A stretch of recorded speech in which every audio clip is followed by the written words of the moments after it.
everyone. You are live, you are live.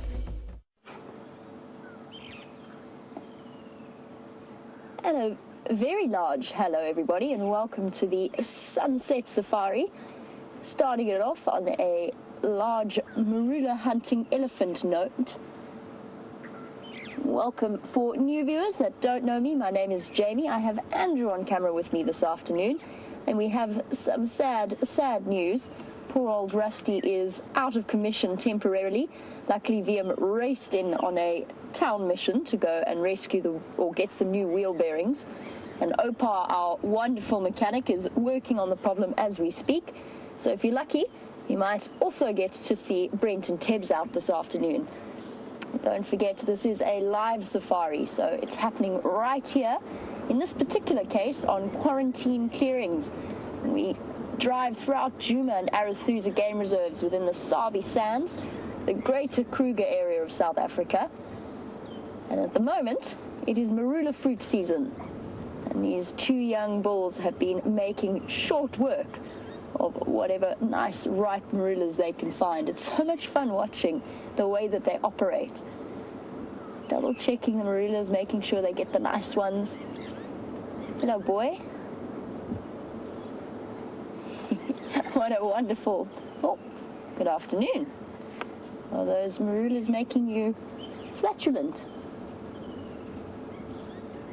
Don't forget as well that you can send us through any questions or comments that you may have. You can do that on #SafariLive on Twitter, or you can email through to questions@wildearth.tv. And what an awesome way to start our live safari. The wonderful fruiting marula tree that is a stalwart, one of the biggest trees that we have out here. And at the moment is currently dropping fruit all over the place, which means it's snack time for hungry elephants. They're really enjoying the sweet taste of the marula fruits, and after these guys disappear, we'll stop and have a look at them.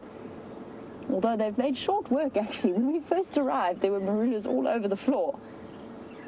And the two of them together have slowly removed them. Now, marula fruits are very clever because they ripen once they fall off the tree. And quite often, elephants don't really chew them.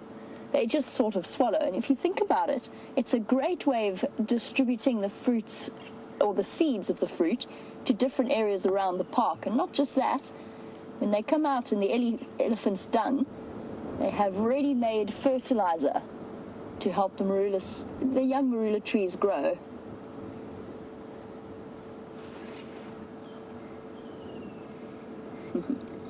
In Mumbai, absolutely. They have, between the two of them, devoured easily 20 fruit while we were just sitting here in the last 2 minutes or so. Grabbing them in their wonderful trunks and then popping them into their mouths. Now, the thing about quarantine, though, is that it doesn't really have much to keep them here apart from the marula fruit. So they're moving around the area from tree to tree. And it's fascinating. I'd love to know exactly how they decide that they're done with these particular marula fruits. Maybe by smell, because all of the remaining ones, while I look out of the corner of my eye, all of the remaining ones are still green and not the nice yellow ripe color that they get in a couple of days' time. So what if the elephants are just rejecting them on that basis and have decided to go look for riper ones, which are much, speaking from experience, because humans can eat them too, much nicer to eat, much juicier and much sweeter than the green, unripe fruits.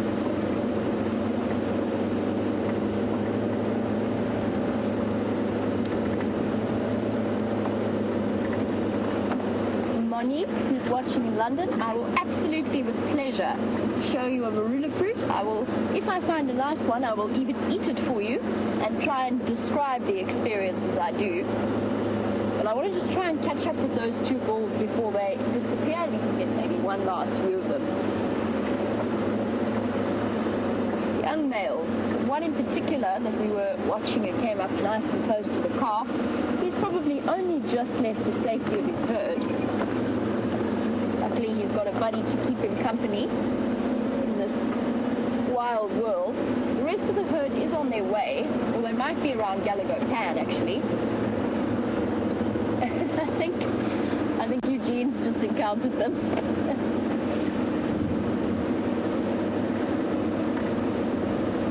Let's see how this is playing out.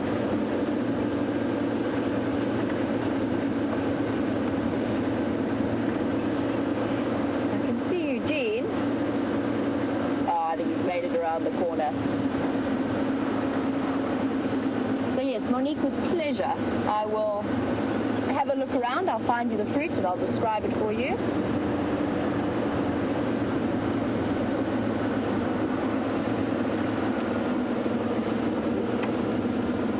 And Eric, as we approach our young Ellie bulls, hello boys.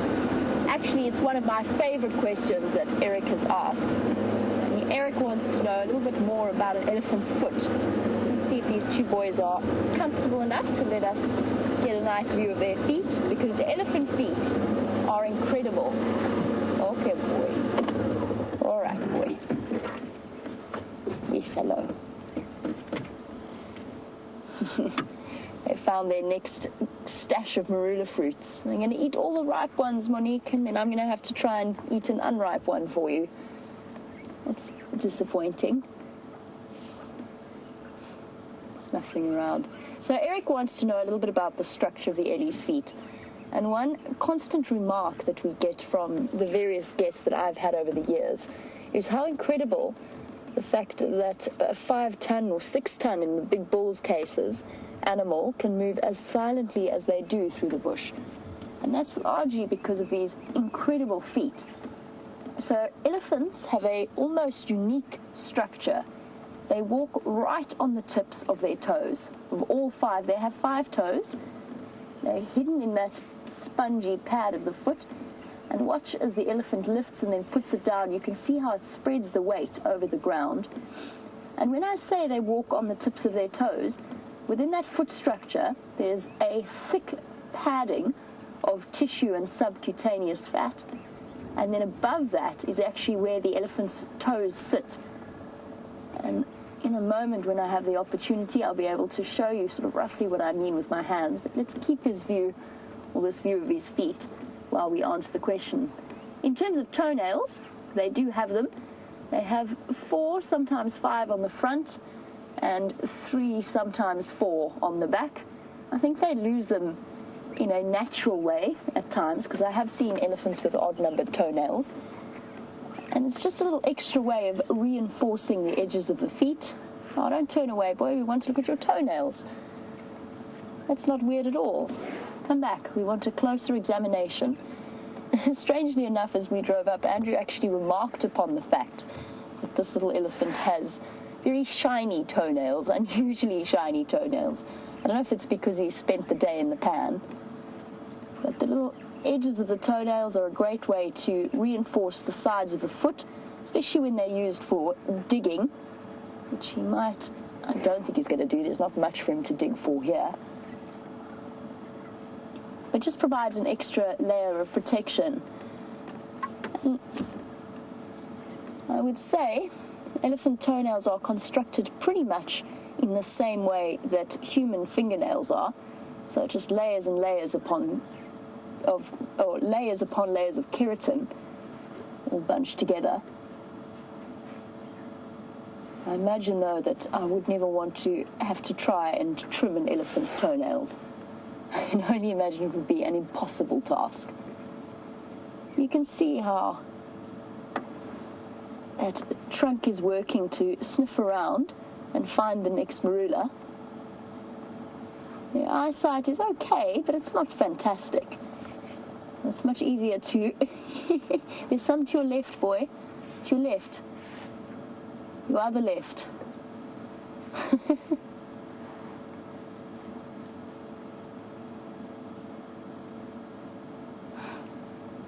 Fascinating to watch the way they operate. Nope, that's a termite hole. I want to put your trunk in there. There you go. They almost. Yay! Well done. And the next one. Almost. There we go. Trunk back down on the ground. All done by smell and by feel. not that easy. I imagine that elephants have a pretty large blind spot just below their trunks. I can't see how they could ever see down in that direction. Here we go. The youngsters come back to present us with another nice view. Oh, what was that? 5 in one go. Impressive. And that is how they clear up this. They've actually... Oh! It was a very startled monkey. Oh, there's another one. They're abandoning ship. There's going to be another one that comes down here, I think. I didn't even see them. Oh, then down again. That's really quite a jump. There's another one coming. Oh, that one took the trunk route. There's one more watching the elephants. Wants to be reunited with the rest of its group.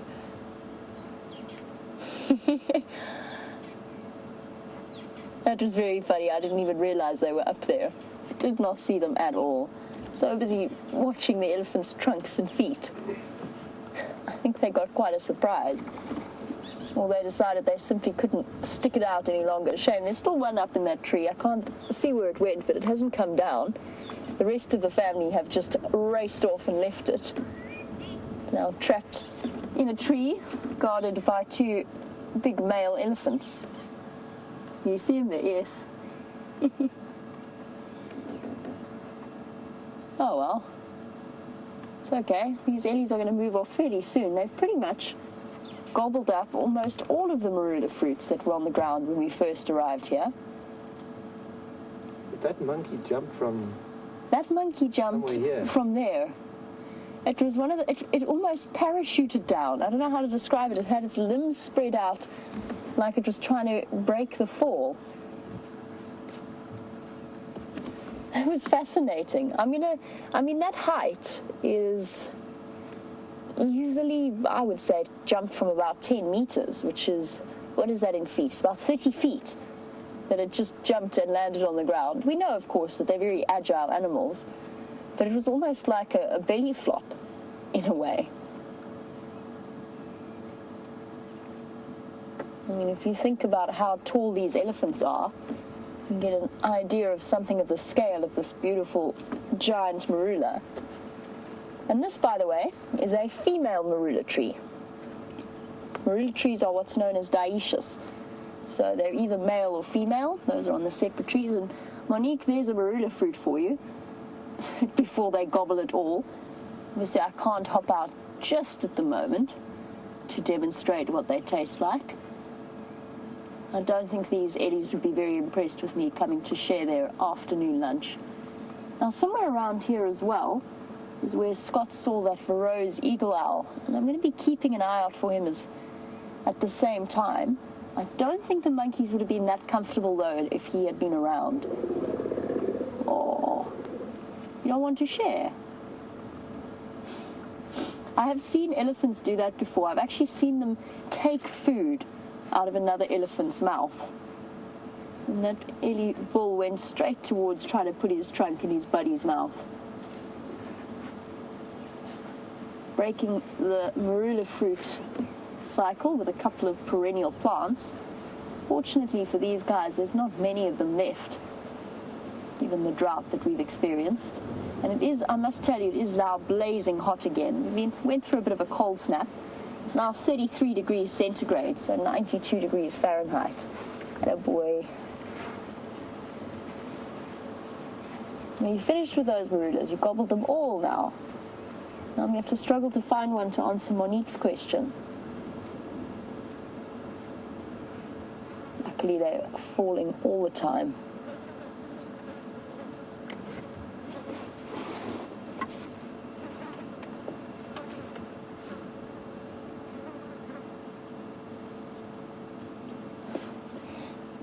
James Richards, yes indeed. Elephants, monkeys and marulas. It is all happening on Safari Live. That's one of my favorite things. I mean, you just don't expect a monkey to come barreling out of a tree like that while you're watching elephants. It would be very funny if they'd startled the elephants. Afternoon, there's Shlomi and Lov in and around quarantine. No other updates. Sorry guys, just letting Ephraim know what's happening this afternoon.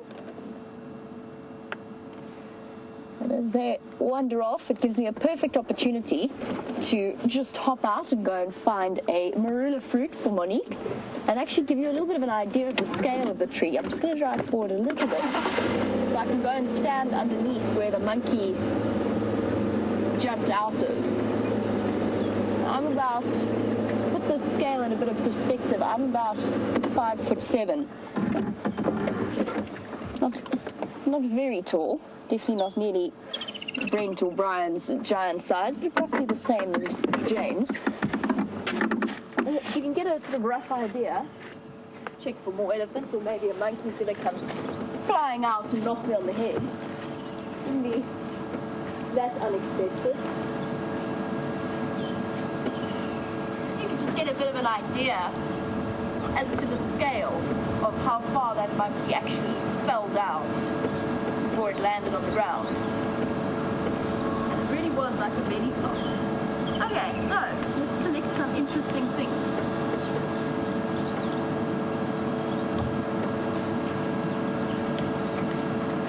A couple of half months.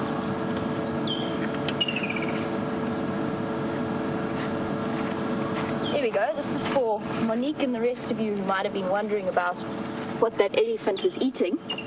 This is a whole marula fruit. It's very, very unripe, so I won't be munching on that one. I'll have to find a nice yellow one to eat. And what you do, if I can, or I'll tell you the technique now so we can use it in the future. You mash up the fruit without taking the skin off. You mash the fruit in your hand, and then you bite a tiny little hole in the skin and you split it open, and you can suck the juice out that way and then eat the rest of the fruit within it. It's actually quite a messy fruit to eat. It's not an easy one. As you can see, the ellies don't always take all of their lunch with them. This is one that's fallen out of the elephant's mouth. They don't really necessarily chew them completely either. So it's only partially eaten, this one. Can you move it into the light a little bit? Light a little bit. There we go. Like, there we go. Thank you, Andrew. Is that light? Yes. Yes, perfect. Awesome. So you can see how fleshy the fruit is. These are very, very unripe. We'll have to try and find a nice ripe one to show you.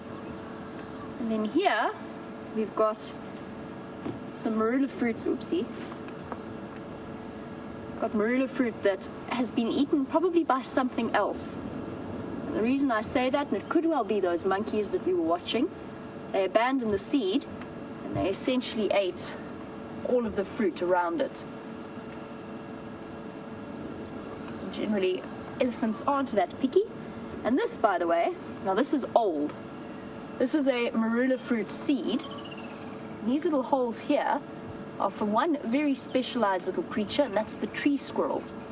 And what they do is they pop open the outside coating of the seed, and they get into the nutrient-rich center in order to provide themselves with that extra protein of the seed, as well as some kind of access to the oils as well. There's very fatty oils in marula.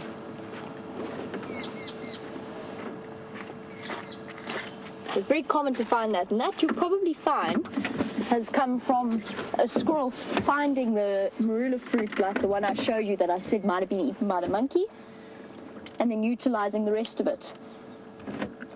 So for a lot of marula fruits or marula seeds, it actually doesn't, they never reach the point of germinating. You actually don't see that many young marulas either.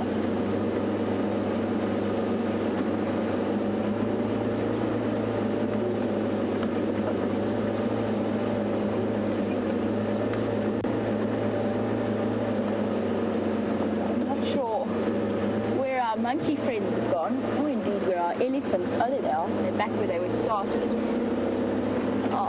I'll answer Monique's second question first, and that is which type of monkeys jumped out of the tree.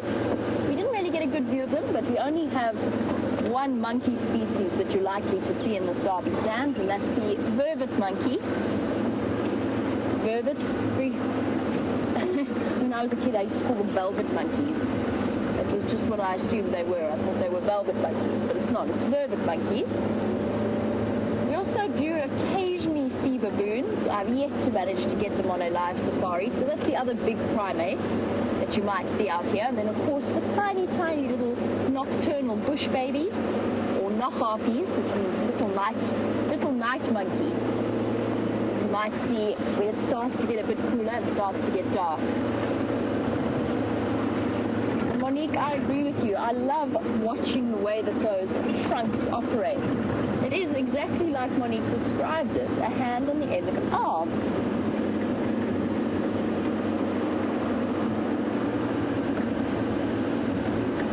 And Mercedes, you were wondering about, got the thick skin of the elephant. And you'll notice that when you watch them, you'll never see oxpeckers on them. And there's two reasons for that. The first is an answer to Mercedes' question. Mercedes, no. Generally, elephants don't have that many ticks on them, not to the same extent that something like a rhino or a buffalo or a giraffe might have. There will be ticks in some of the more sensitive areas, the softer areas where the skin is a bit thinner. So maybe around underneath the tail, possibly behind the ears to an extent. But generally, they don't carry the same number of ticks that you would expect, and that's mainly because their skin is so thick.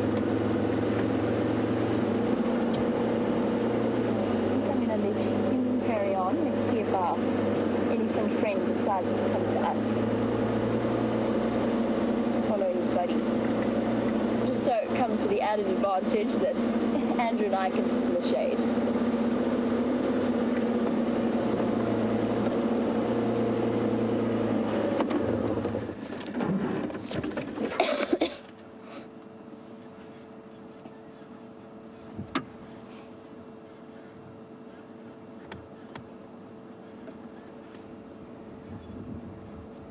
Come on, buddy, and say hello to us.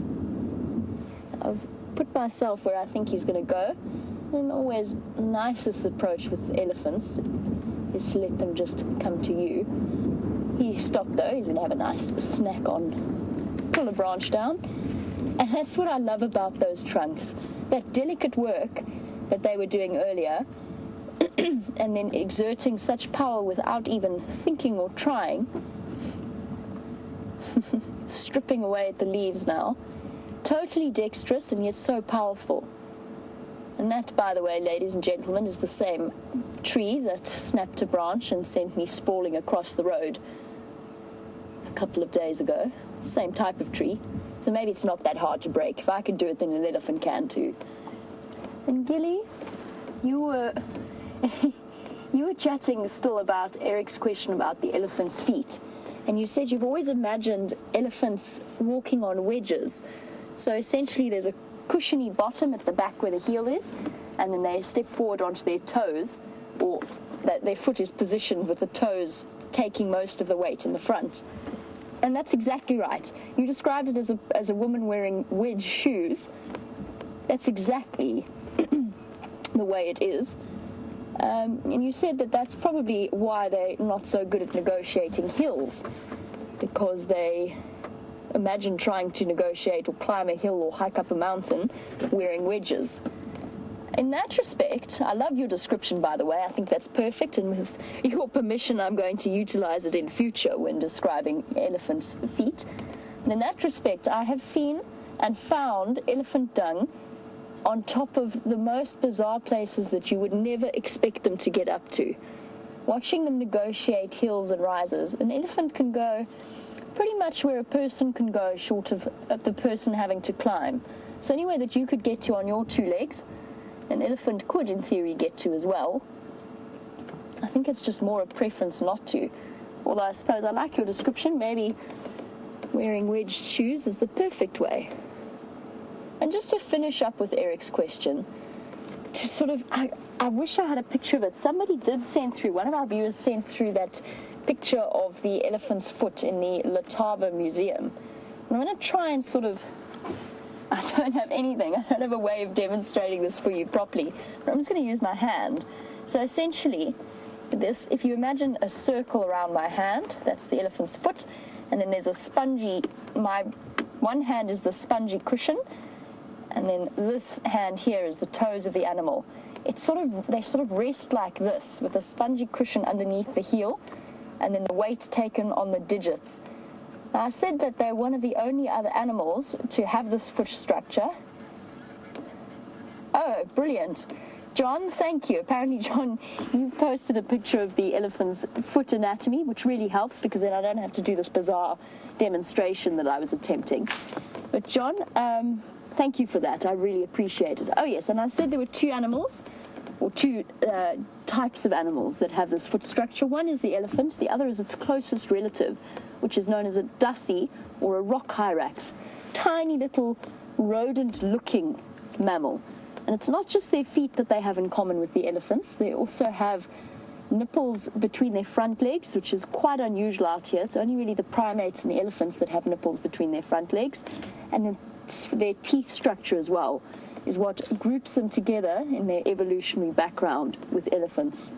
And he's made short work of that silver cluster leaf. I thought he was going to come and follow his friend, but he hasn't decided to yet.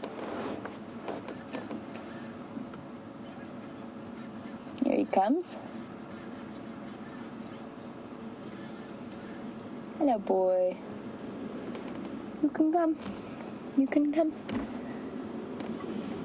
Now, elephants are very clever feeders. They have an enormous impact on the ecosystem, as you can imagine. And as you can see as he walks behind this tree that was clearly pushed over by an elephant. Hello, boy. Don't worry.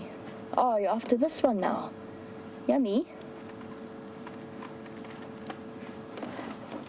Bull. Well done. And we can actually observe Donna Miller's comment in all of the elephants feeding on the different plants out here. So Donna commented that it seems that the elephants don't interfere with the marula trees themselves, and they don't generally in fruiting season because they've got access to the fruits.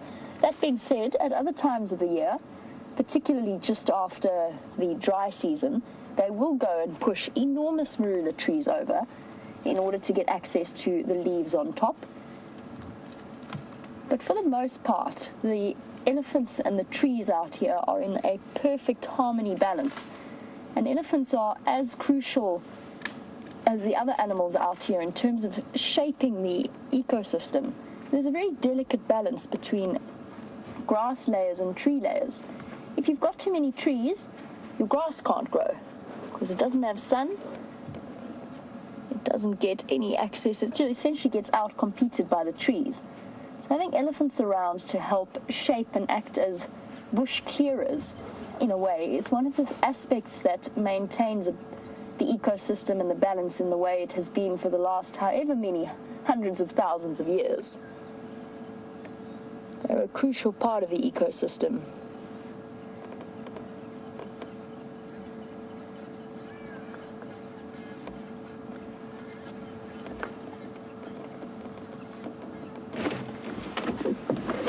He's carrying on. Now, James Richard, when I find a nice marula fruit for you, I'm going to describe how it tastes. If you wanted to know how much nutritional value they're getting from the marula fruit, or whether or not they're basically enjoying them like candy. Let's go see. I'm going to leave these two elephants. I'm going to go see if I can find the rest of the herd that I saw wandering around here. And James, I think that they enjoy the taste most of all. I think the sweetness, and speaking from experience, I can understand why. I think the sweetness provides them with a really nice change to what could otherwise become quite a boring diet. And I know I was asked before about whether or not I think animals ever get bored with their diets, and I said I wasn't sure, but I think that they maybe do. I'm sure elephants must enjoy the nice change that marula fruit season provides. That being said, marula fruits are incredibly rich in vitamin C, so the animal is getting something out of it. They've got high sugar content, so there is nutrition there. But it's not enough for them to live on. You've seen how quickly they gobbled up just a handful of those. So it's more a nice snack with some nice vitamins and a bit of sugar for them, more than a nutritional basis of their diet. I think they enjoy it though. I'm actually quite looking forward to eating my first marula fruit of the season. I can't believe it's taken me this long. And everything out here loves it. monkeys, elephants. It actually makes collecting them quite tricky because everything out here wants to eat them and generally gets there before we do. These gentle giant marula trees provide us with so much in the way of nutrition and shade. So let me stop here and check and see if I can find a nice ripe one. Doesn't look like it though. What a pity. I love these trees. They are so beautiful. They make for perfect shade trees. They make for perfect leopard perching positions, in theory. I always look at marula branches and think if I were a leopard, that's where I would be lying. And that's why we often see animals like karula sleeping in the boughs of the marula trees. There's no thorns, plenty of shade. They also carry an incredible significance in terms of local culture. So marula trees, and you can sort of see why, in terms of giving the life that they do, and also because they have males and females on separate trees. They actually play quite a big role in producing children and fertility as a symbol of fertility. So for couples who want to have a child and they want either a boy or a girl, if the woman is pregnant and she wants a girl, she will either make a potion concocted from the bark of a marula tree, but it has to be a female, so one that produces fruit, or she will sleep with the marula branch from a female tree underneath her pillow, and vice versa if she wants a boy. Here's some eddies for us, and a buffalo. So yes, marula trees actually come with quite an importance out here. I think the buffalo have decided that they don't want to be included in this. I'm going to find us a nice view. I will be able to reposition. They're unsettled by the elephants. I wonder if they've just been chased. Here we go. It's about as true as it's going. It's coming. They're coming. Two young boys trying to throw their weight around. Do not chase them into me, please. And thank you.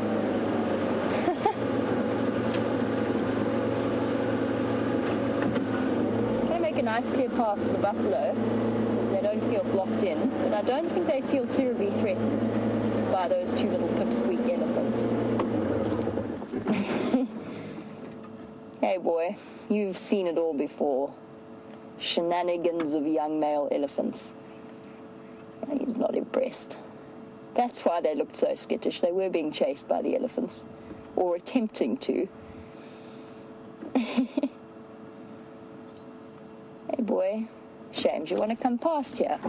Let me move so you can come past. And get away from those two silly boys.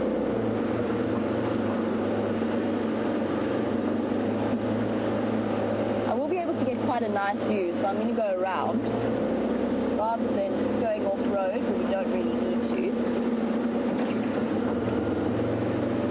to. So the elephant bulls that tried to chase that buffalo, they looked to me to be about maybe 10 or so years old.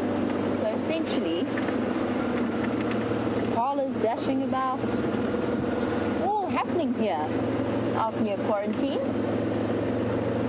So essentially they're acting on teenage hormones, trying to throw their weight around and pretend to be bulkier than they actually are, acting all big and tough.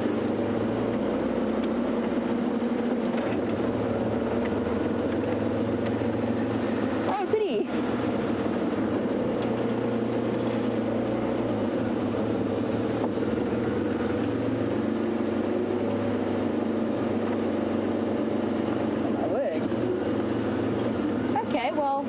Spoiled for choice here.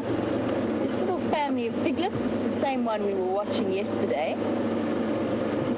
I'm hoping if we just sit here, they might be brave enough to come and say hello to us. 6 little pigs. All foraging around in the shade. And the reason why we're seeing so many animals around us is because this area is a seep line, and I know Brent chatted about it before, but it's a good place to start your afternoon safari because they all seem to come here for snack time in the afternoon,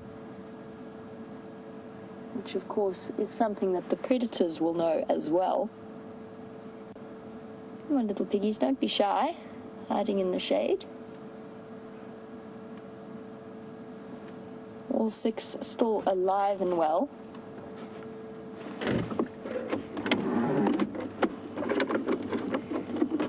Wish we could join them in the shade. Hey, Andrew. It's actually quite warm. I'm spoiled for choice. There's elephants about to come across the road. There's pigs here.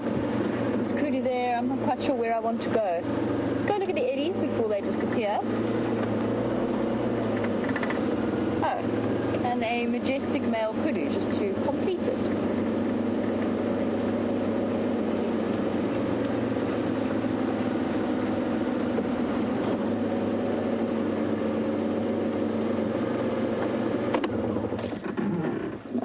Sorry, here's the eddies.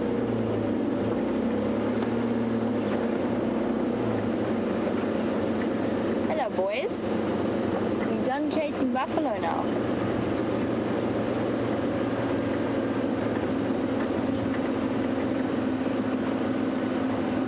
These are the 2 young troublemakers that are moving at the back of the herd. Teasing buffalo right at that teenage age where they're going to be kicked out of their herd at some point fairly soon. The rest of the herd has managed to find another marula tree.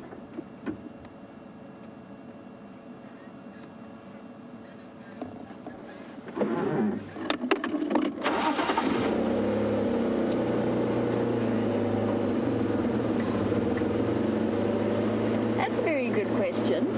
Since we were with those elephants and we've chatted a lot about marula fruit and their nutritional potential. And Jennifer, who's watching in Missouri, you were wondering if I've ever seen any big cats or big predators snack on marula fruit as a nice diet change. And I have to be honest, no, I haven't. But I'm trying to think if it's likely, and I actually wouldn't be that surprised, Jennifer, if it was the case. Wouldn't be surprised at all if they went and had an exploratory nibble.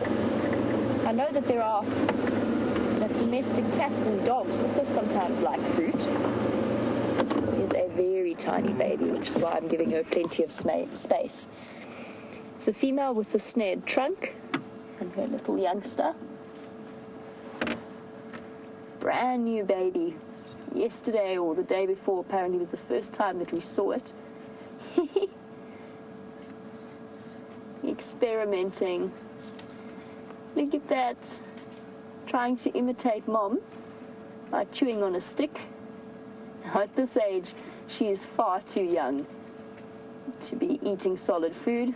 And essentially what's happening here is monkey see, monkey do. Or elephant see, elephant do. She's trying to copy mommy. Also learning the crucial bits of coordination with her trunk. Careful, mommy. Baby's trying to hide under you. Stay sheltered from the sun. She's so cute. We often get asked about little elephants' trunks and if they know how to use them instinctively, if they have to learn. And spending time watching them, you can clearly see that coordination takes time, much like babies and toddlers learning to use their hands. Some things are instinctive, like that grip, but the finer details are not terribly easy. Hey, little one. Especially when your mommy's trunk looks totally different to yours. Hey.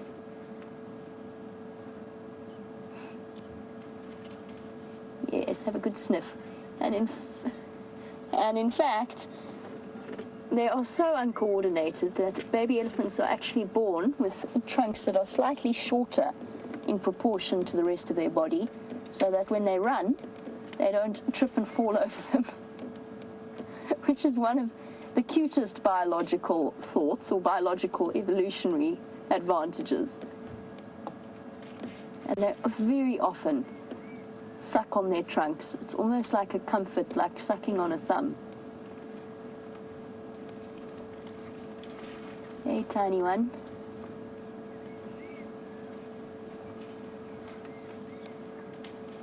Mommy's not making your life easy, is she?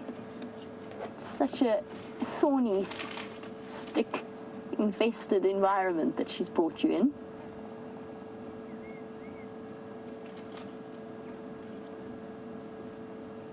I mentioned this yesterday when I saw this calf briefly. I have quite a soft spot for the particular female concerned. It's definitely, I'm familiar with her. She's got about a third of her trunk missing. There you can see it's shortened, it doesn't have that flexible tip. Oh, tired of negotiating sticks, Mom. I'm off. I'm going.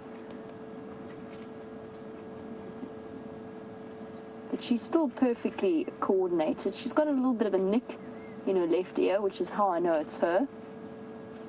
So it's really a nice moment. We hadn't seen her in quite a long time.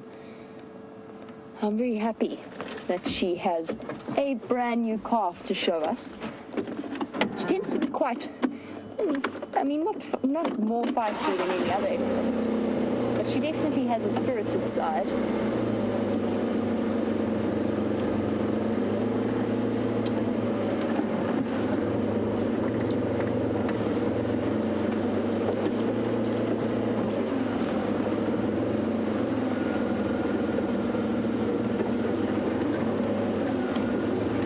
This area is nice and open. You should be able to get a nice clear view.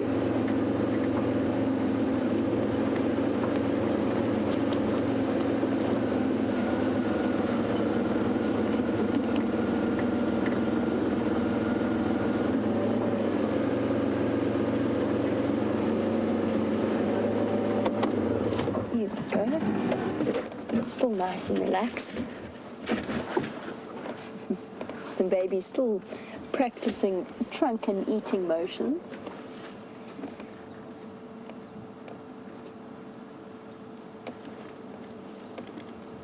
Hey, little one. And Mom doing a very good job of making sure that where she does stop to feed, she does so in the shade. And as you watch that baby walk under Mom's tummy, that's a really good way of aging little calves. So when they can fit like that, they are most definitely under a year old. This little one, I would say, must be about, I don't know, maybe 2 months, maybe 3. It's not brand new. It's still very tiny. And it is a female. So essentially, this elephant with a snared trunk, as we discussed yesterday, is basically starting her own new herd. She's always had 2 youngsters with her, probably previous calves, 1 female and 1 male, if I remember correctly.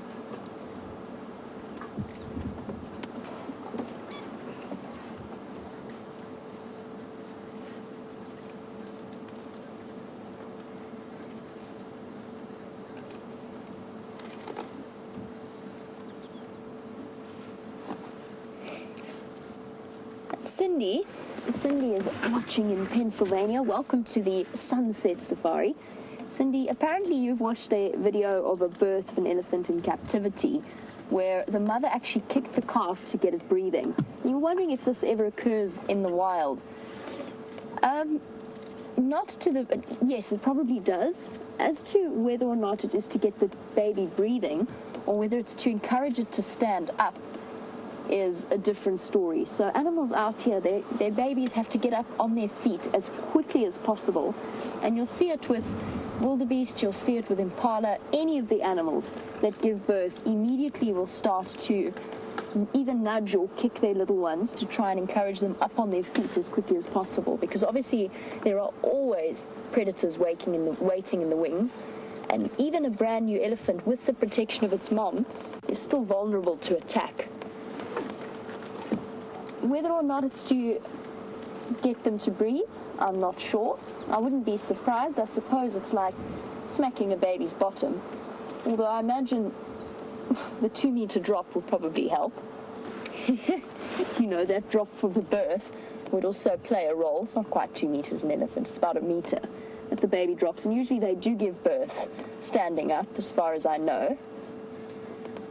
It would be interesting to know, I don't know, their particular birthing habits.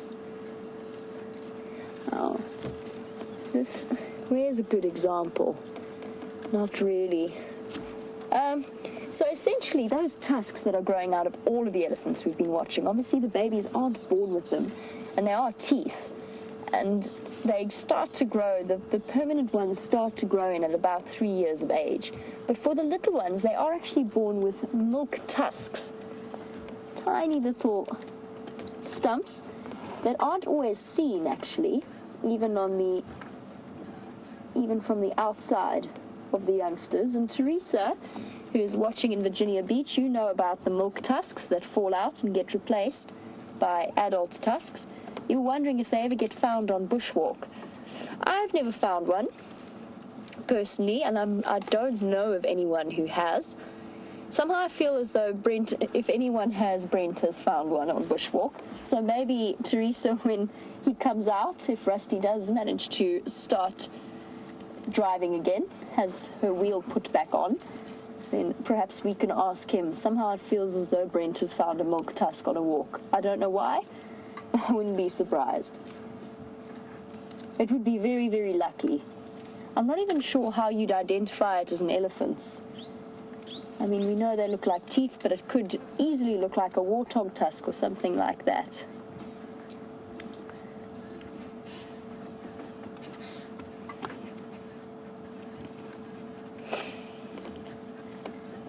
And what's so nice to see, and with this female, is I said I have a soft spot for her, and I really do. And Elise, you were wondering whether or not that shortened trunk, so she doesn't have that prehensile tip that other elephants do. You were wondering if in the drought and these harsh conditions at the moment, whether or not that will disadvantage her in any way. Oh my goodness. Some very cross elephant sounds coming from quarantine, probably an argument over marulas. And in answer to that question, I don't think so. I hope not. It does take her longer to feed. She does seem to struggle a little bit with it. And I think that could be one of the reasons why she's had to move off on her own. Either she was separated from her herd when the injury originally happened, or she's found that she struggles to keep up with the rest of the herd and they just stopped waiting for her. And I mean, what I can actually do is let me move forward. So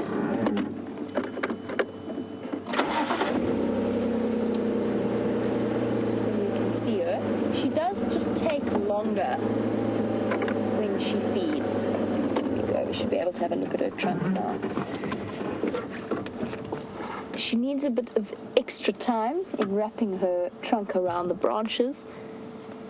It's not quite as coordinated or smooth, but at the same time, because she started her own herd, she doesn't have to feel rushed to keep up with other elephants. The herd will revolve around her. It will be when she decides to move. So she can spend as long as she needs to get the same level of nutrition that another elephant with a normal trunk could. But I hope not. I hope it doesn't disadvantage her. I don't think so, though. She's perfectly happy. She's obviously born at least 3 calves now with the new arrival. But you can see it doesn't quite have the same. I've also noticed with her, while we watch her feed, is she very often does direct bites from trees, more so than an elephant with a normal trunk.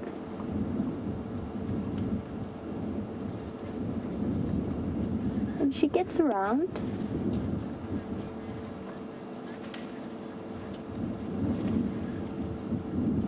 You see, she managed to break off that twig that she was after. And it's just more painstaking than anything else.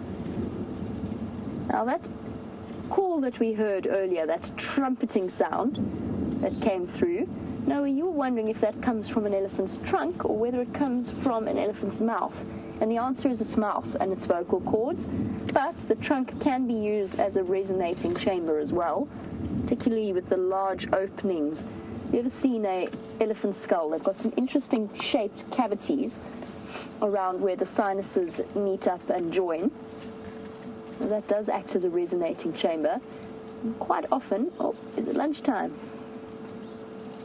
They're coming in for a feed? No, just some contact. Elephants are very tactile creatures, and that bond between mom and calf is very, very powerful, and it's often reinforced by touch. So yes, the trunk can act as a resonating chamber. A lot of the time, those squeals and trumpets that you hear actually come from the babies. It's very common for them to have tantrums when they are denied access to milk. So if, for example, they're feeding and they're not quite done suckling and mom moves off, very, very common for a baby to squeal. They also, as soon as any kind of game gets a little bit too much for them, or they get hurt or pushed by another elephant, they will scream to let their moms know that they're upset.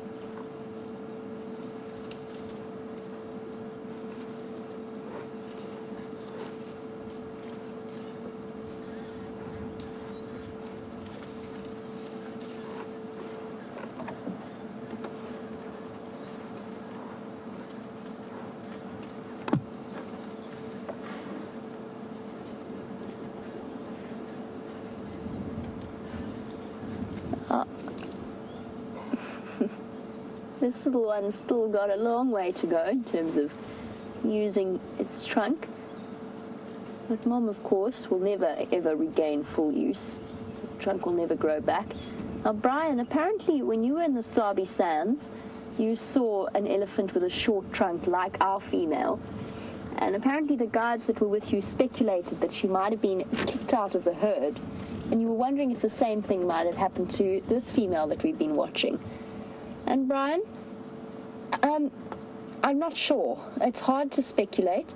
I think in terms of kicking elephants out, I don't know that it really happens in such a defined or deliberate way. I think it's more that it gets to the point that the herd, that she would be disadvantaging the herd, and they no longer stop to wait for her to be able to catch up in terms of giving her enough time to feed. And eventually she might, between that rejection from the herd and her own need to try and meet her nutritional needs, you probably find that it's quite a gradual process. I mean, I wouldn't expect elephants to actively kick out a herd member in the same way they do with males, for example. But they're amazing animals. They're complex animals, so I guess it's entirely possible. I suppose my answer to you, Brian, is yes, maybe, but probably it was more of a gradual process. Luckily, her air conditioning units are thoroughly intact. That flap of the ears. She's looking in brilliant condition. She doesn't look thin in any way. She's now shoving her daughter, her oldest daughter, out of the way so that she can get access to the tree. How do I know it's her daughter? I don't, but I strongly suspect that it is. I think it is unlikely that another member of the herd would split away with an elephant that wasn't her direct mother or daughter. Those relationships within herds, of course, every elephant in a herd is related in some way, but some are more strongly bonded than others. And even when a new calf is born, it doesn't in any way destroy the mother's bond with her youngsters. And for females born, that is a very big stick for a very small elephant that isn't ready to eat solids yet. But you're very clever, well done. Look, you dropped it. Try again. Oh dear, and it's a sickle bush, so it's got so many thorns. Try again. Dropped it again.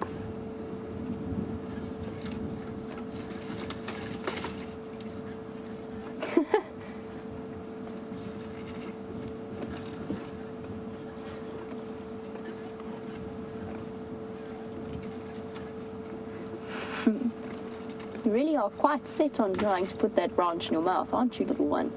You're going to hurt yourself. There's thorns. Oh no, it's not too bad. It's not so thorny. It's so much fun watching them explore their world at this age. And so much learning is done, just like with children. through actively touching and playing and exploring with their trunks, much like a toddler would explore with their hands, sometimes to the distress of the parents, of course. But Darlene, you were wondering, you said that you've heard that elephants' eyesight is not fantastic, it's moderately good, and that you've heard they find their ways using their trunks, and that you've heard of cases where blind elephants have led the herd, and you were wondering if I've ever encountered this, or it's entirely possible, Darlene. It's for most of the animals out here, their eyesight is not their primary sense. Look who's come to say hello. Hello, boy. You done chasing buffalo? You're going to come try chase us now? You are very scary.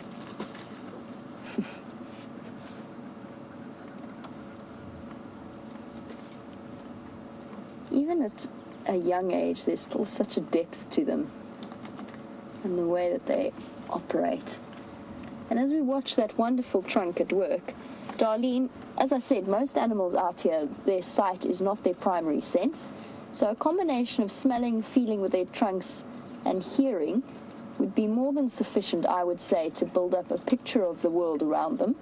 And I wouldn't be at all surprised if a blind elephant was seen leading a herd. You'd probably find that it would not be the matriarch, but maybe due to age, it was quite a high-ranking female.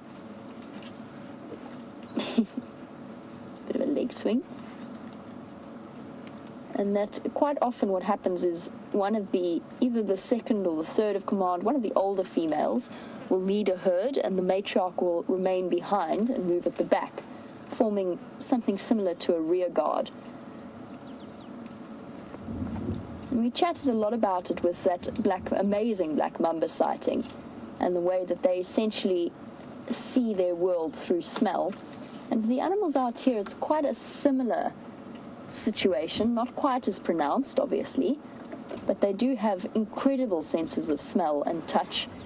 And within an elephant especially, they've done research into their brains and the nerve pathways within them. They've got highly, highly developed nerve pathways. I have chatted about this before, about the fact that they've got nerve pathways that only dolphins and whales and the great apes and we have, in fact, which makes them incredibly intelligent.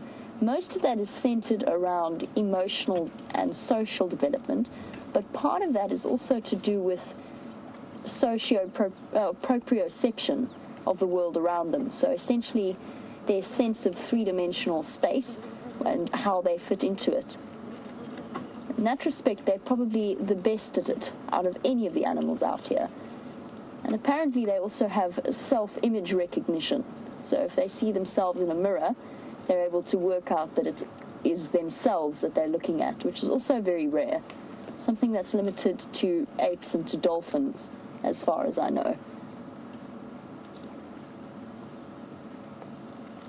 It wouldn't surprise me at all that an elephant without eyesight could walk quite comfortably through the bush.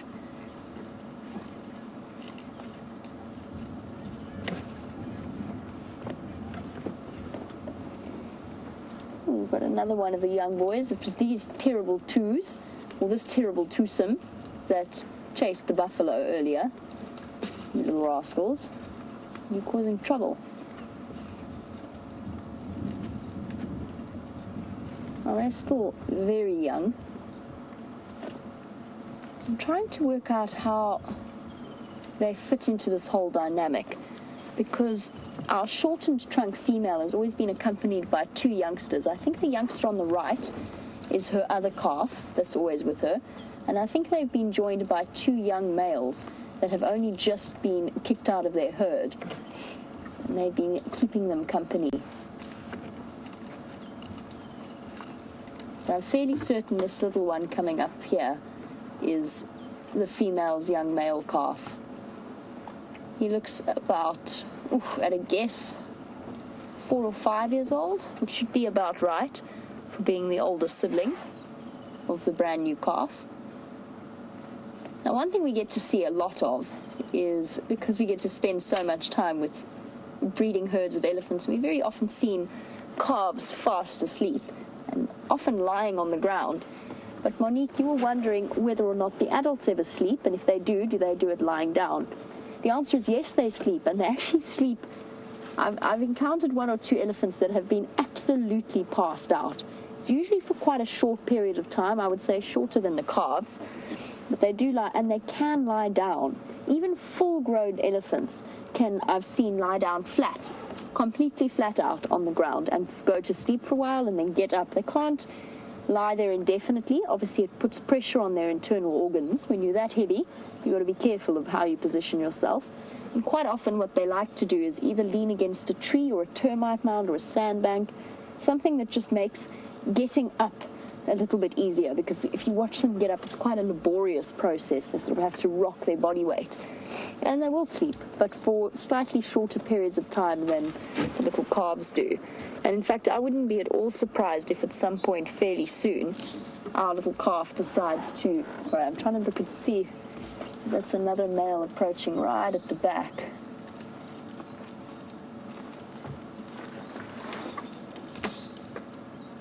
No. Yes, I wouldn't be surprised if the calf decides to go to sleep.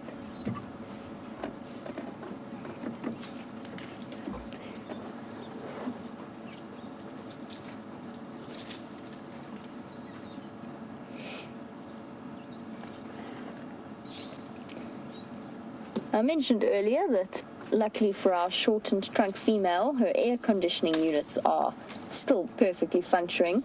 And of course, what I meant by that was the flapping of the ears, which are brilliant cooling for the elephants. But Mimi, you've been very observant. Mimi is a 15-year-old viewer and has noticed that in baby elephants, they don't flap their ears as often as the adults. And Mimi, I think that's for 2 reasons. First, they don't get as hot as the older elephants. Oh, there we go. It's going to come out, and we can see what Mimi was talking about. So first of all, I don't think they get as hot as the big elephants because they are smaller, so they retain heat, or they don't retain as much heat. Oh dear, does that stick ambush you? And then also, Mimi, I think that they are still learning that particular coordination. So although it's instinctive, the elephant doesn't have to think about it. The baby elephant's muscles still have to learn that movement and learn to coordinate it. So I think it's just a matter of being time and the fact that they don't get as hot, so they don't need to cool themselves down as effectively. Although Mom does make sure to keep her little one in the shade. And very often, if they're in an area where there is no shade, the adults will stand around the youngsters and form an umbrella to help to keep them cool. That, of course, isn't that common out here. It's something that you're more likely to see in the desert elephants. The young female in front is, I think, her oldest calf, and will practice her mothering skills on her younger sister.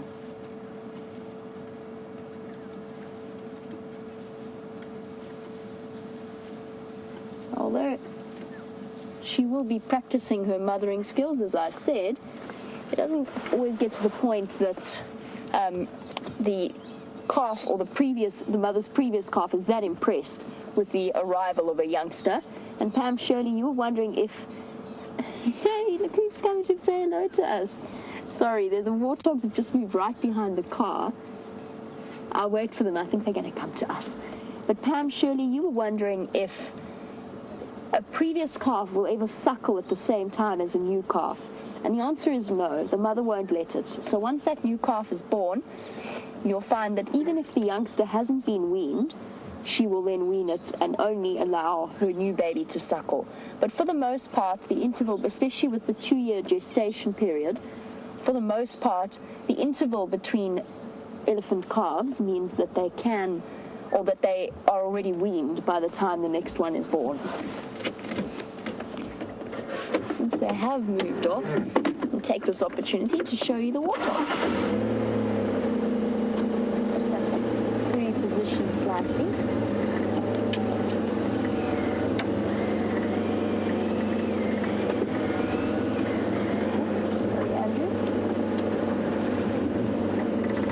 Andrew in a thorn tree. I've said it before, the cameramen do put up with a lot from us. Here we go. It's so nice to see how much more relaxed this little family has become. We're starting to see or to enjoy more and more really pleasant warthog sightings.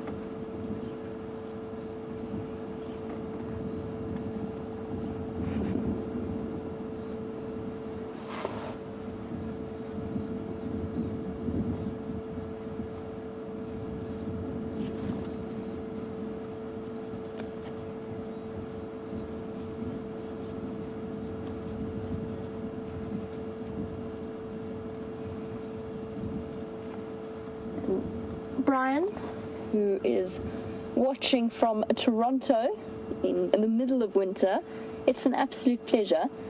I'm glad I could answer your question. It is one of the things that I love the most about these live safaris that we do. It's the fact that we can have conversations with our viewers halfway across the world. And I mentioned this before as the fact that as a guide, as a normal guide, I wouldn't describe what we do as normal. Trot, trot, trot, trot, trot. Well, one lagging behind. But as a guide guiding guests, typically you get to have a conversation with people on the back of your vehicle. You get to gauge their reactions. You get to chat to them, and you get to really see the impact on the lives that you are, or on their lives that you're having. And you get to share the joy that they feel in those sightings. So that's what makes these questions for me one of my favorite things. The questions in the comments does make it feel like you're on the back of the vehicle with us, and I think that without them it would be a very strange experience. You'd feel very much as though you were talking, or I would feel as though I were talking to myself, or maybe a bit to Andrew as well, but it just wouldn't have the same feel to it. That's why we're always, first of all, or one of the reasons why we're always sending or requesting that you guys send us your thoughts and your feelings and your questions. But it's also a good way of reminding us when, first of all, taking a sighting into more depth, but then also for new viewers an opportunity, because sometimes we forget and we talk to the regulars, and then a new viewer will send through a question that says, hey, actually, I've never been on safari, I've never been here before, I've never even seen an elephant before. Can you tell me some more basic facts about them?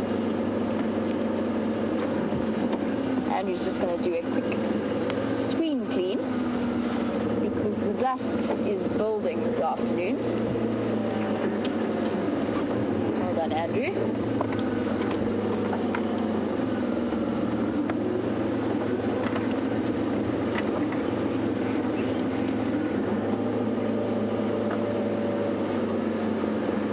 I think this is going to be our last view of this particular ellie calf, so we'll just have one more look at her before she moves off. They're moving into quite dense vegetation, and I think it's time for us to move on as well. But before we do, Kat, you're wondering if I've ever seen an elephant or mommy elephant trample her baby, and you are absolutely right. It always amazes me as well that for such big animals they are so spatially aware. I have seen elephants, little baby elephants, get shunted and pushed on occasion, and occasionally nudged by the foot of the mother, but almost always it's looked entirely deliberate. And I did have a sighting a couple of weeks ago where a baby elephant accidentally or approached a female that wasn't its mother, and she turned around and kicked it quite hard, actually, in the head, and sent it reeling. But I think that's more a deliberate approach. For the most part, they're surprisingly gentle and aware for such large animals. You can imagine how difficult it must be with a little thing like that scampering around your feet. You going to go to sleep? Or are you digging? I love watching lilies. They fill you with such a sense of peace and security. Okay, thank you, girl. I think that it's time for us to head out and go find some other things. Let's pop over to Gallagher Can. Enjoy some time there. On a hot day like today, all of the groundwater has essentially dried up. So the water holes are a good place to go and look for animals. Here's the road. Quickest way back to the road.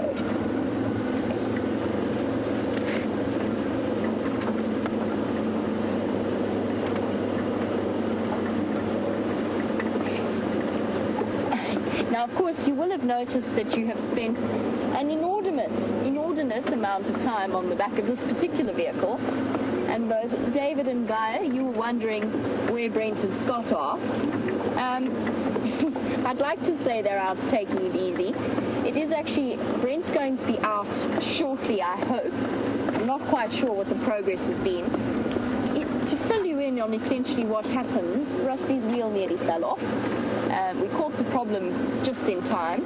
The wheel bearings were they were completely shredded. For those of you who are mechanically minded, her right front wheel, the bearings were not even sliding or turning. We had noticed a bit of a thunking sound that got progressively worse, and luckily we checked when we did, or we would have had a far bigger problem.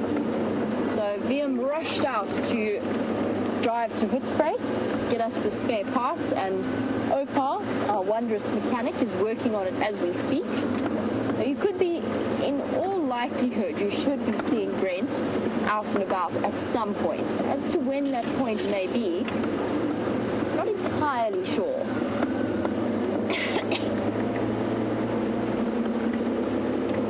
And then as such, it could be that you also might have the pleasure of my company for the next 3 hours, or the entire 3 hours.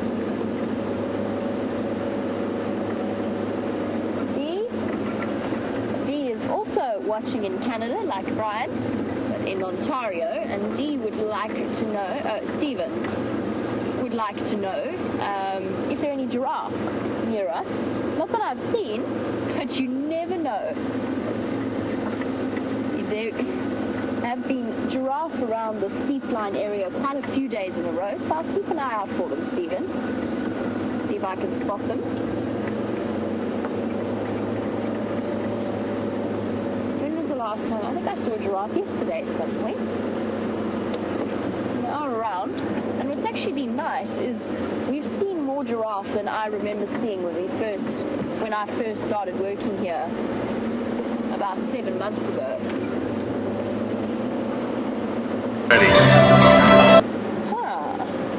I have a track quiz.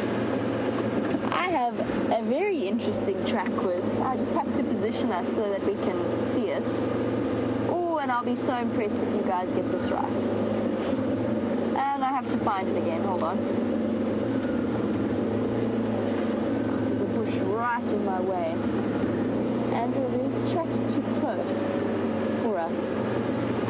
Just too close. Oh, and there's bush in my way. Okay, hold on. We make this happen. We will make this happen.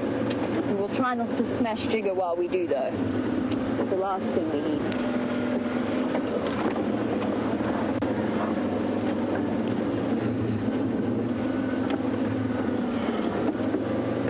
There we go. That should be okay. Hey. This is going to be a tricky one. I'm going to hop out and show you exactly which track I'm talking about. And let's see if you can tell me what it is. This could be entertaining. So the track I'm looking at is over here. Will you be able to see it from there, Andrew? Thank you. This is the first one, and this is the second one. And there are 3 toes. The back toe, which you can't see all that clearly, so I'm going to draw in because it hasn't put its foot down very well. The second one was here, slightly shaped like that. Now I want to see if you guys can figure out what made that track. I'm not going to give you any hints. The rest of them are being driven over, so we can't see the rest of them clearly. 3 toes in the front, 1 at the back, and a bird. There, I'll give you that particular hint. Let's see if you can tell me which particular bird species it is. I don't want to describe anything further because I might give it away. Cool track to see. Really nice. Not often we get to see them.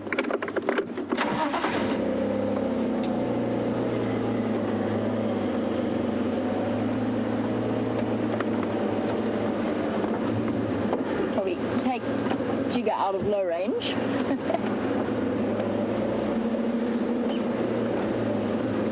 In fact, I'm going to see if I can spot lots of tracks on this drive to test you on. Let's see if you've learned a bit from the tracking lessons we've been giving.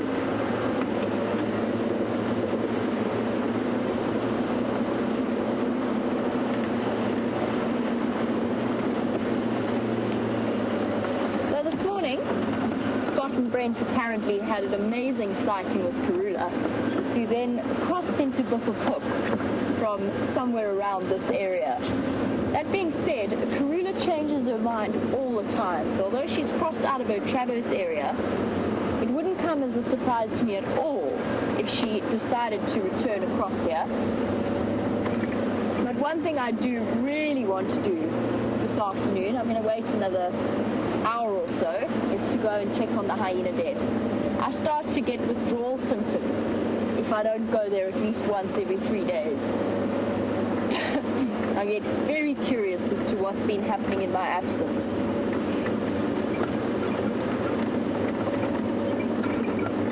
And it has been a while since I visited them.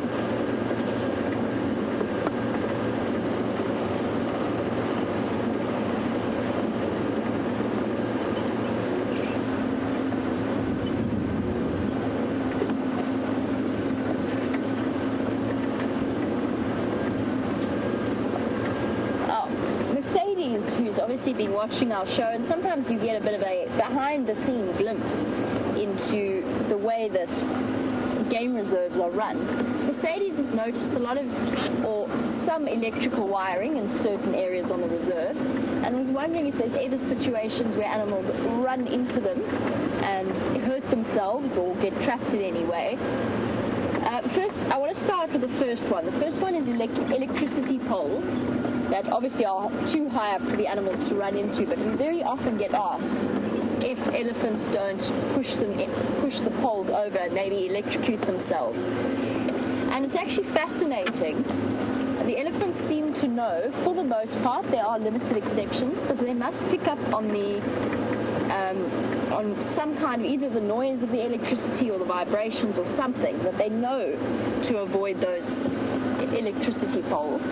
I've seen rhino rub on them, so they do get rubbed smooth, but for the most part there's very little in the way of animal damage to electricity. Water pipes, on the other hand, are a completely different story, and there's nothing an elephant loves to do more, particularly in a drought, than go and dig up people's water pipes. Now, the other electrical wires that you might see around, there's two different types. The first are the fences, and the second are elephant wires. So around Gallagher and around Boyatella is an elephant wire to stop the elephants from moving into camp and possibly pushing trees down on any of the structures. And then the fences, obviously, to keep the wild animals from coming into conflict with people, particularly guests. It does occasionally happen that an animal will run into them. Very, very unusual. The animals of this area have experience with electric fences for the last 70 or so years. Oh, not 70, sorry, last 40 or 50 odd years, where they've learned and they've obviously then taught the next generation to avoid them. Sometimes in a panic it does happen. Sometimes the animal jumps over a fence and then can't figure out how to get out. It's unusual, but it does occur. The biggest victims of fences, unfortunately, and not so much these camp fences, I'm talking about the legal specifications for fences surrounding game reserves. So the external border fence, they have to have a wire at a very low level. And the reason behind that is it's to stop animals from trying to, or attempt to stop animals from trying to dig out underneath them. But what it does mean is it traps animals like tortoises and pangolins that once they get shocked by that ground wire, they immediately go into their shells, or in the case of the pangolin, they curl up. And that quite often results in their death because they get shocked repeatedly. Very, very unfortunate. It's something that a lot of research organizations are trying to find a way around. Hello, boys. This is the two males that the elephants were chasing. What is that on the one's side? Is that an injury or just a bald patch? Try and have a look. Looks like an old injury. Oh, that's a scar. Don't know where that came from. Could have come from a fight with another buffalo. Could have come from a lucky escape from a predator. Oh, buddy, there's not actually that much drinking water. Do you have to do that there? Oh, dear. Oh, well, I suppose waste not, want not at the moment. Still not ideal.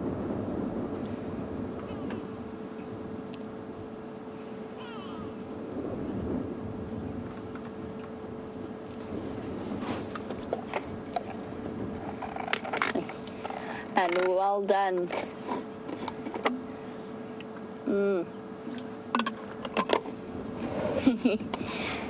You guys have all been on the ball. That Jen B and Glenn and Ian and Brian and many others got my track quiz incredibly quickly. I mean, I have to make these harder. Yes, it was indeed a hornbill. It was a ground hornbill. So that huge size, plus the fact that the toes are almost banana-shaped in the way that they're structured. They sort of curve inwards like that.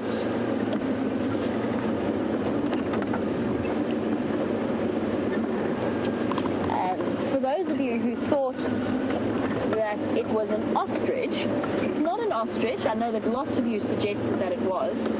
It's not a bad guess, actually, I suppose, because in terms of size, it would actually be roughly the right size. But what I want to do now... Oh, they've dragged this road, too. I'm going to try and find a nice, clear patch of soil, and I'll try and give you a bit of a demonstration as to why it's not an ostrich and what an ostrich track actually looks like. This looks like as good a patch as any. The roads are nice and smooth, thanks largely to the drag work of the tires. Let's hop out and I can show you the difference. Oh, the entire herd of elephants has just come up to Gallagher Pan.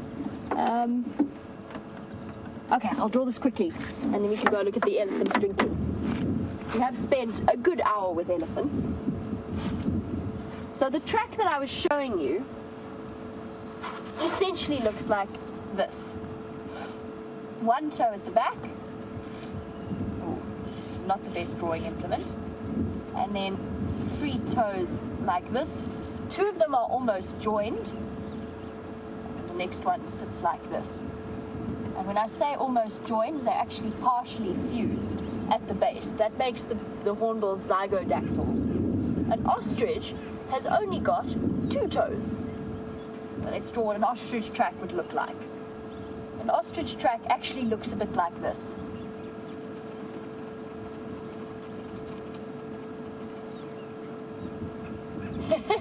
That is my very crude, very lacking in artistic merit ostrich track for you. 1, 2 toes, not 4. I did that very quickly because I don't want to disturb any other elephants that might be wanting to come and have a drink. But yes, ostriches have 2 toes, hornbills have 4. I'm always keeping an eye out for ostrich tracks. Having had that conversation yesterday afternoon about whether or not any of you have seen ostriches on live safaris, apparently it has happened.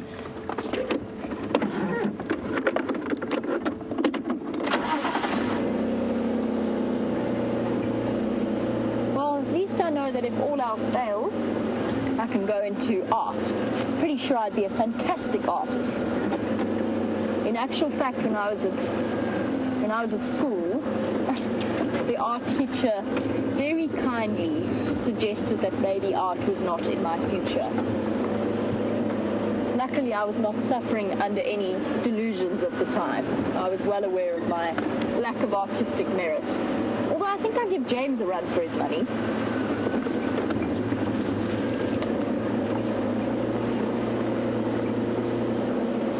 I think James's talents lie more in sculptures or sculpturing. You'll also be happy to know that at some point soon, Brent should be out in Rusty. Oh, they're having such a nice bath. Brent says probably another half an hour until the car's fixed. Oh, well, there you go. I left one of the radios on, so you may have heard Scott's communication coming through. Apparently it's another half an hour until the car is fixed. Luckily we've got elephants having a shower.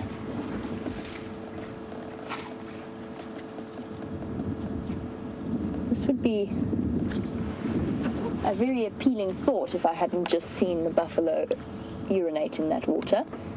But I wouldn't mind having a nice cooling off swim. Oh, hello boy. That's actually why I shortened my drawing adventure. I had a feeling there was an elephant somewhere. Watch this, guys. You can see how defensive the females are already, and immediately giving that big bull plenty of space. He's coming to investigate the females, which he does by sticking his trunk straight between their legs to get an idea, see if there's any chance of a female in estrus. Just look at the difference in size.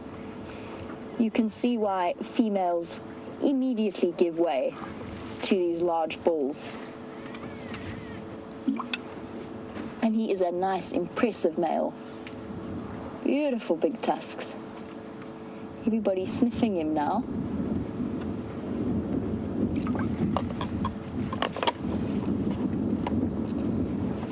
He didn't come in particularly aggressively. It was more just he was really, really thirsty. But it's been so nice to have the big males that we have had around. Look how... What? He's having a nice long drink.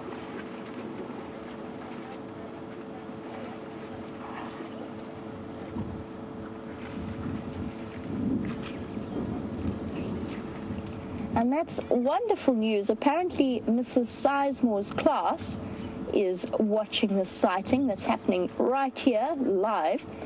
And guys, since you are watching, I would definitely encourage you to please send through any questions that you'd like to have, especially if this is your first experience with a safari. We'd love to hear from you, and there's no question too silly that we wouldn't be thrilled to answer.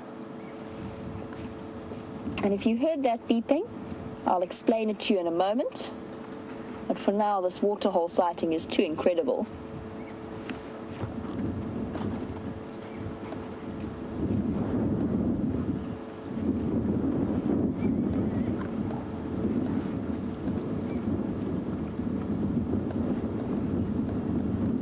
And one female not ready to finish up her long drink. But you can see how messy a process it is. It's a nice way for them to cool down at the same time. Cindy, you were wondering, as we watch these elephants use the trunk to drink.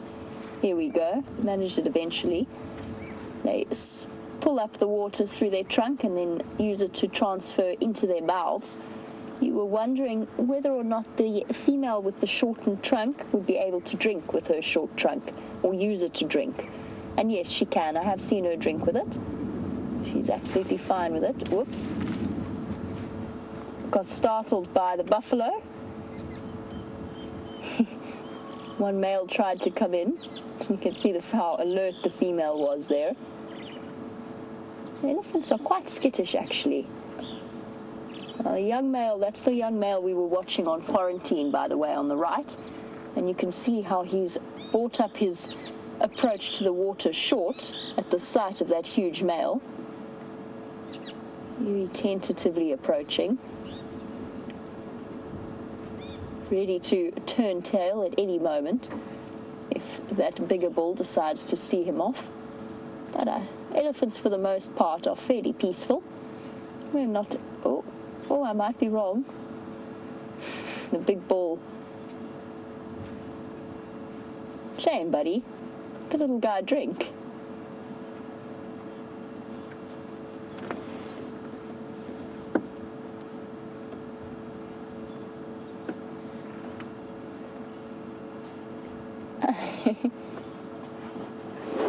Hello, guys. Nice to have you coming right up to us. You can hear me just popping the virtual reality rig on. Hello, old girl. It's okay. It's okay. We're not a threat to you. Hello, boy. You've got... Oh, shame. You can see how on edge the little one is. Being pushed by the big male at the back. And he's coming through. He's a really nice big elephant. Going up to have a sniff. I don't think she's terribly interested, buddy. It's very common to then see them put the trunk in the mouth. I've spoken about that before. But what that is the elephant equivalent of the phlegm grimace. So that face that mammals pull where they scrunch up their nose and they draw all of the sense into the organ of Jacobson. And yeah, buffalo decidedly put out by the fact that they've been pushed away from their waterhole.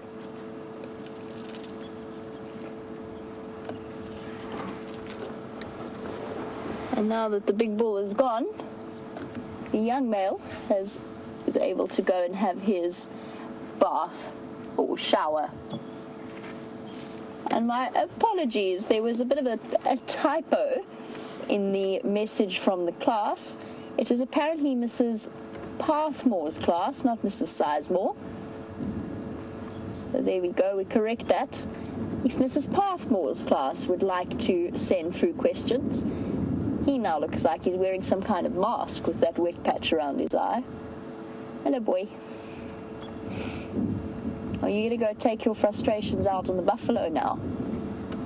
Because you got bullied by the big male? Yeah, they're not hanging around to find out.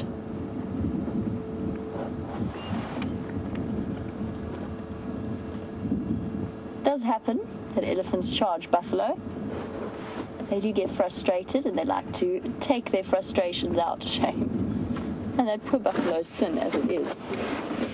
Oops, he's run straight into the other male. Luckily the other male doesn't exhibit the same signs of immaturity there. Shame, boy. Are you being harassed by elephants? There's a bit of indignation in that expression.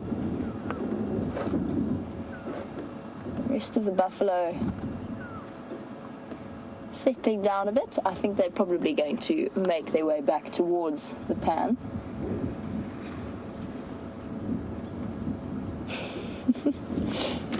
Shame. And all he wants to do, all that poor buffalo wants to do is go back and join them. But he doesn't want to run the risk of invoking or drawing the attention of the elephant either. So he's just glancing longingly back at them, trying to decide if it's safe to make his move. Oh, the day in the life of a buffalo. Shame. And they're all looking a bit thin, actually. He in particular is in quite bad condition. Looking distinctly underfed.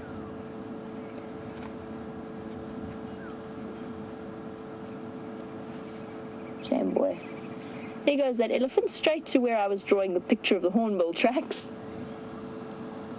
So I'm glad we made that a short tracking lesson and not an extended one.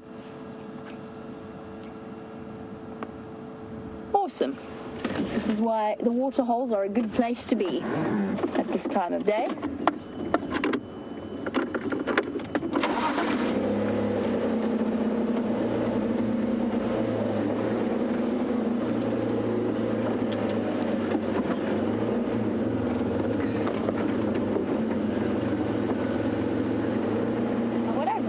To do is I also got asked a question earlier that I haven't got around to just because we've had so much going on this afternoon and such wonderful time spent with Ellie's.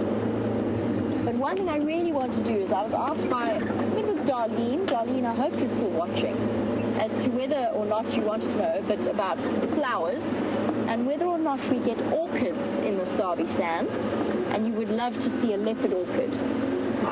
As you really wanted to see a leopard orchid. I'm going to try and see if I can find you one, because we do get them.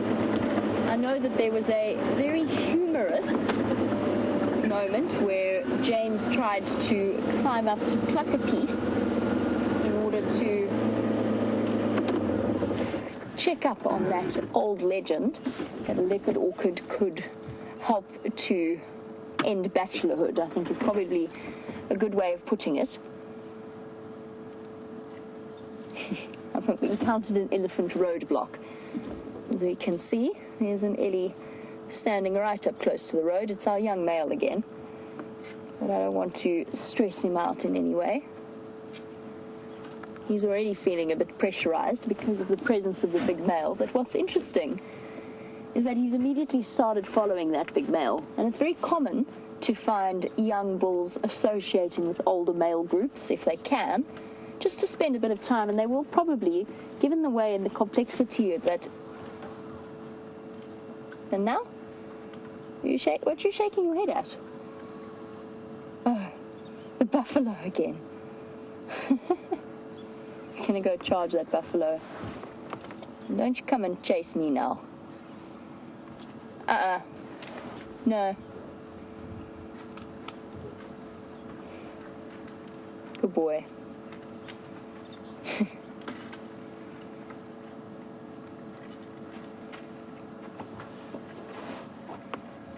Making his way up to where the larger male is.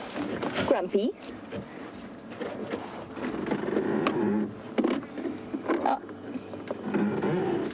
There you go, you can watch his feet, those wonderful feet as we were chatting about earlier.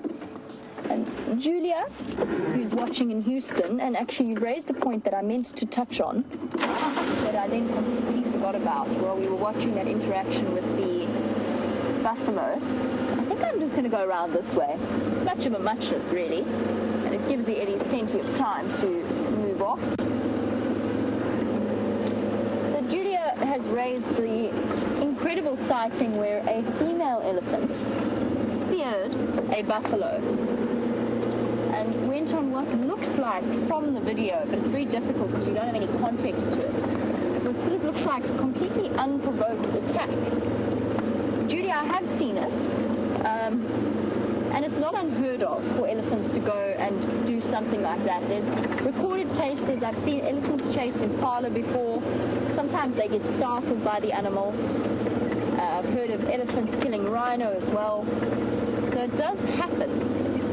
It is quite unusual though, and of course what we don't know in those situations or in those scenarios is exactly what's gone on in that elephant's day or in that elephant's mind before that happens. And what we're going to start to see, and we've mentioned it in respect to our sightings with the elephants, but we've also seen it at the waterhole already. Because of the drought and because of the impact that it's having on the animals, you're going to see more and more aggressive encounters between the different species, especially when they come into competition for access to a waterhole. So those aggressive moments become more frequent. Sorry, I saw a bushbuck, but it danced away into the bushes before I could even think of getting you a shot. Not a little antelope that we see regularly. Now, Darlene, I think there was a leopard orchid in this tree. Maybe I imagined that. Try and find it.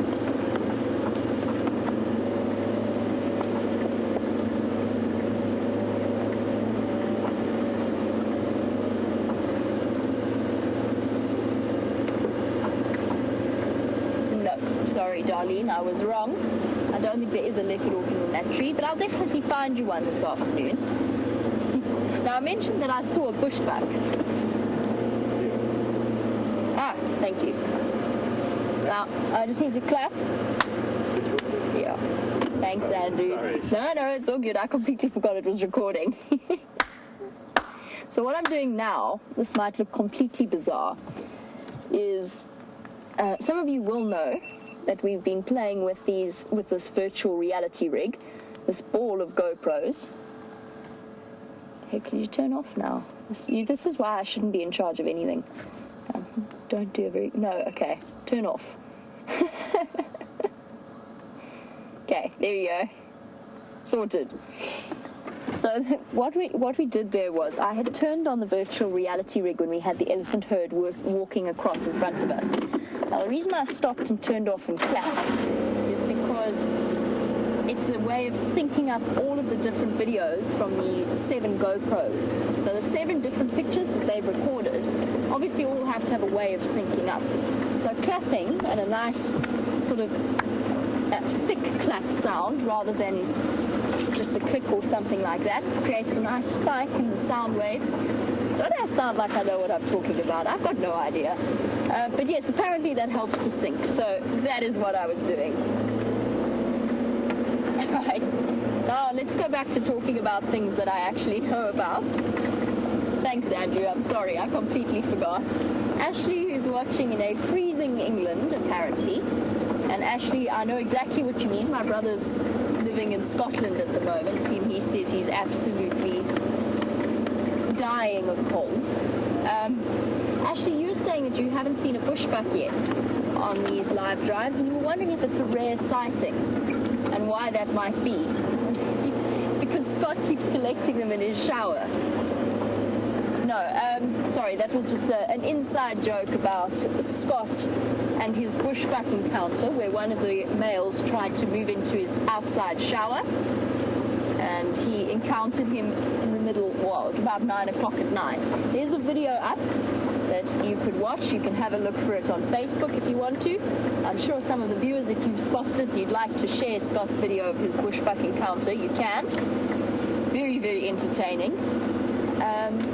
But yes, we don't see that many bushbuck. It is quite a rare sighting. As to why that is, I'm not entirely sure. I don't know why there are so few bushbuck. Look, certainly there is the argument that this vegetation isn't really the right habitat for them. They're much more riverine based, so they like to be around river vegetation. That being said, I also think it's because they're outcompeted by Inyala. I have never seen so many Inyala out here, and essentially those two antelope fill a very similar ecological niche. I love bushbuck, so if I do manage to find one, Ashley, I promise I will try and show it to you. They're one of my favorite antelope to look at. I think they're beautiful, and they've got something charismatic about them as well. I will look for you, Ashley. But if they are unusual, there's 3 that live at the DRC, which is where most of the camp lives. 2 males and a female. And then there is 1 female that's been living in Inga's, and now apparently a male that likes to hang out in Scott's shower. Scott and Nikki's shower. I'm sure they're going to be approaching with caution in the future. Not something you expect to find popping out.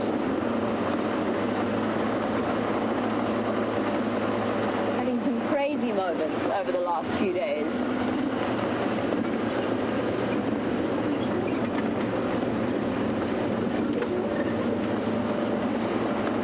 Oh, there's another, carrying on from the topic of unusual animals to see. Rose, you were wondering if we ever see honey badgers. The answer is yes. Andrew, I think you were with me that honey badger time. Yes. Where he grabbed the microphone, the radio control to FC, and we're going crash cut, crash cut, crash cut, which is essentially our code for there's something really amazing here. And we did a mad barrel through this streak in the bush. Yes, we do see honey badgers. I've seen them more off air than I have live, unfortunately, and they tend to be quite brief sightings. I know that the guys have had them on bushwalk as well, which is always awesome. And Rose, you'll start to see more of those small and nocturnal and slightly unusual sightings. They tend to be a bit more common as the weather starts to cool down. So as we start moving into winter, we'll see more and more of them. And that's because as it gets cooler earlier, it gets darker earlier. And we could well see things like white-tailed mongoose. Honey badgers are definitely high up on the list. Aardvarks, apparently, I'm struggling with that one still. What else could you see that would be really interesting? Pangolin. If we get a pangolin on camera, it will probably be one of the most exciting things that we could get. That would be so interesting. Genet's also a nice one. Civet would be a nice one. And all of those is a very, very good chance that we could catch one of them on camera.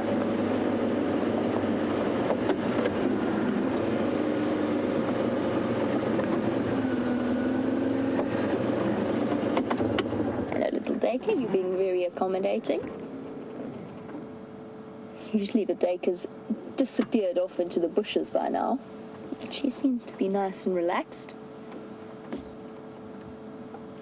And just to finish off with my chat, while we look at this beautiful Duiker, finish off my chat about unusual nocturnal animals. Bob Spooner, you were wondering how difficult it is to find an aardvark. Bob, I think I'm the wrong person to ask. I've become something of a running joke in my life because somehow, despite living my entire life in South Africa, having worked in the Kalahari, having worked in the low-veld bush area for years, and been out every day doing game drives, I still haven't seen an aardvark in the wild. And for some reason it seems to be something of a curse, my anti-aardvark curse, because if I do ever have an opportunity to see one, it has disappeared before I look up. One time I was sleeping, one time I was busy talking on a radio and I missed it. I even went on an aardvark capture and I missed it. But please don't take that as the usual aardvark viewing experience. There just appears to be something about me, because all of the other presenters have had plenty of sightings with them.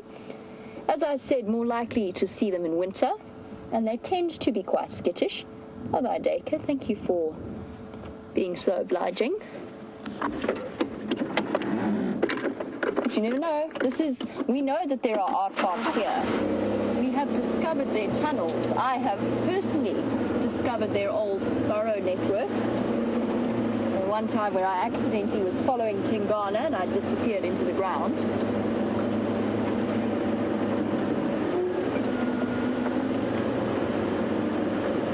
And Claude's Gate, something that's not rare but something that you'd love to see would be a bat-eared fox.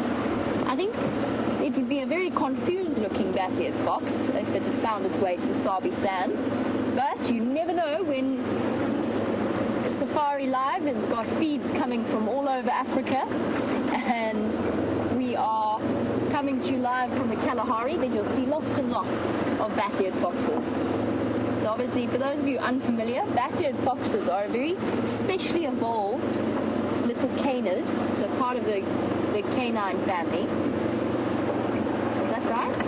I mean, no, that is right. It's canine family. I just had a moment.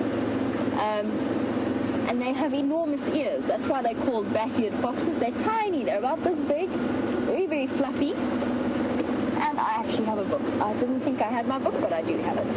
So I'll show you what I mean. This is what a bat-eared fox looks like. Try to find it for you quickly. Bat, banana. No, that's not what I want. Bat-eared fox. There you go. Awesome little creature. More found towards the more arid areas, so we're just outside of their distribution range. But that is a bat-eared fox. Huge ears.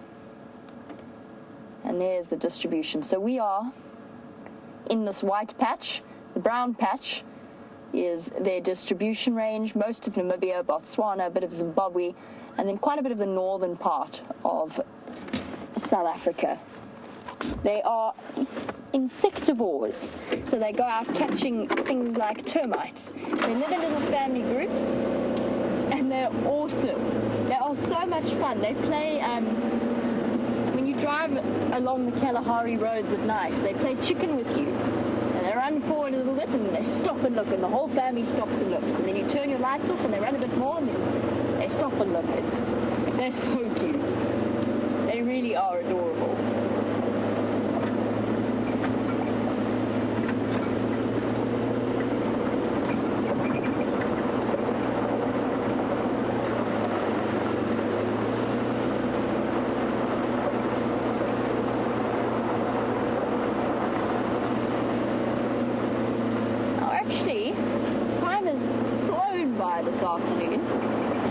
give it a bit longer to go to the hyena den, but since we're on the route, might as well pop in the next few minutes, depending on what we see along the way, of course.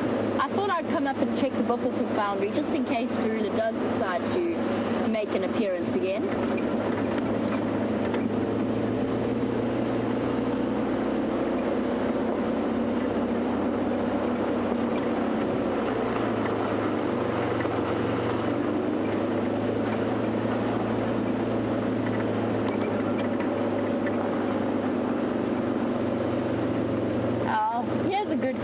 That is highly appropriate for the moment because I have Andrew on the back with me. Now Andrew, all of our cameramen are fantastic with the drone, but Andrew I think has clocked more hours than anyone else. Andrew, do you know how many hours you're on? Or how many flights? 450 flights that Andrew has conducted with the drone. Not bad, and I have seen the way that Andrew flies that drone. With intense concentration, as you can imagine, but also with tremendous skill. He occasionally, during Big Cat Week, had me holding my breath, but I did it very subtly so that he didn't notice. But I never doubted his skill for one moment. It was just when he was zooming in between the trees that it became quite scary. But Sarah, you were wanting to know if we've ever used the drone to get a good vantage point on some of the larger animals. And yes, we have, and we've seen some incredible views of the animals from above. And what's so nice is you get to watch the way that the dynamics play out, the way that the herds move. It's fascinating to see. And what's so cool about it is how comfortable they actually are with the drone overhead. It doesn't bother them at all. They might look up and look at it, have a glance, and then they go back to exactly what they were doing before they noticed the drone. Now, one of the most epic drone sightings that I think we've ever had was using the drone to help James find wild dogs on a hunt. That was incredible. It was an incredible moment. It was so exciting, you know, we were flying it over the wild dogs and James would lose them and we'd say to him, follow the drone, and we'll take you there. And we got to see the way that they move in those hunting moments. And again, if you do want to see some of the extraordinary videos from the footage that Andrew's put together, he's put up quite a few videos on Facebook. I would definitely encourage you to go and have a look for them. They are beautiful. It comes with an extraordinary sense of peace. Hey Andrew? Great videos. Go and watch them. Check out Andrew's Facebook page. Andrew Francis. You will find him.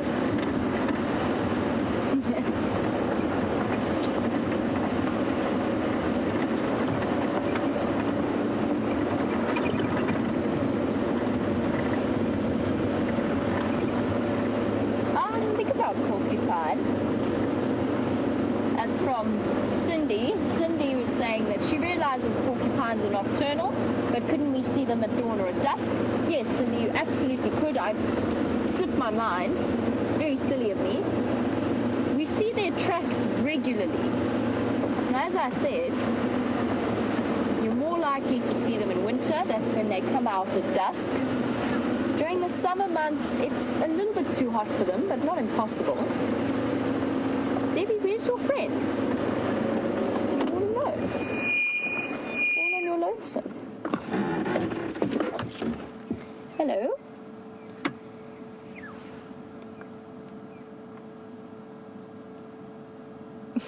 Hello, boy. Checking us out? Where's your herd? Do you not have a herd? You're all alone. You don't look terribly troubled by it. What's a handsome gentleman like yourself doing out all by yourself? I'm fairly certain it is a male. Very unlikely to see a female on its own. And also, I'm starting now to notice differences not just in the obvious way, but also the body shape of males versus females. It might be my imagination, but I think I've noticed the fact that the males are a bit stockier. Their legs are a bit thicker.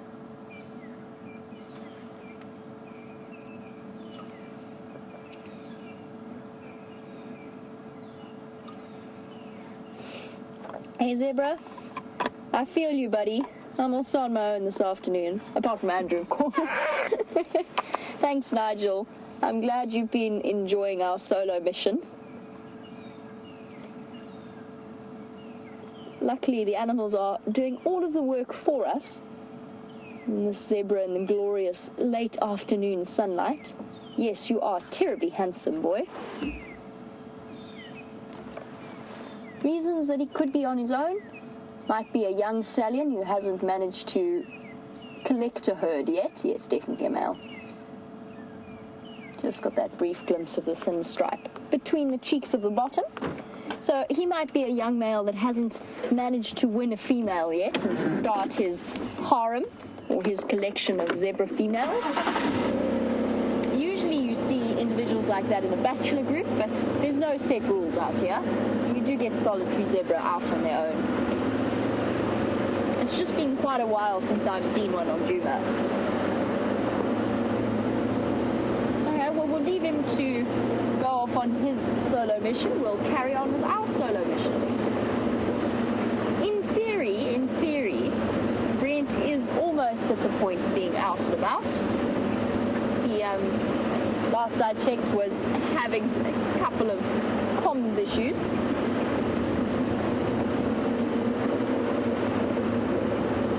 I'm very glad we did fix Rusty when we did.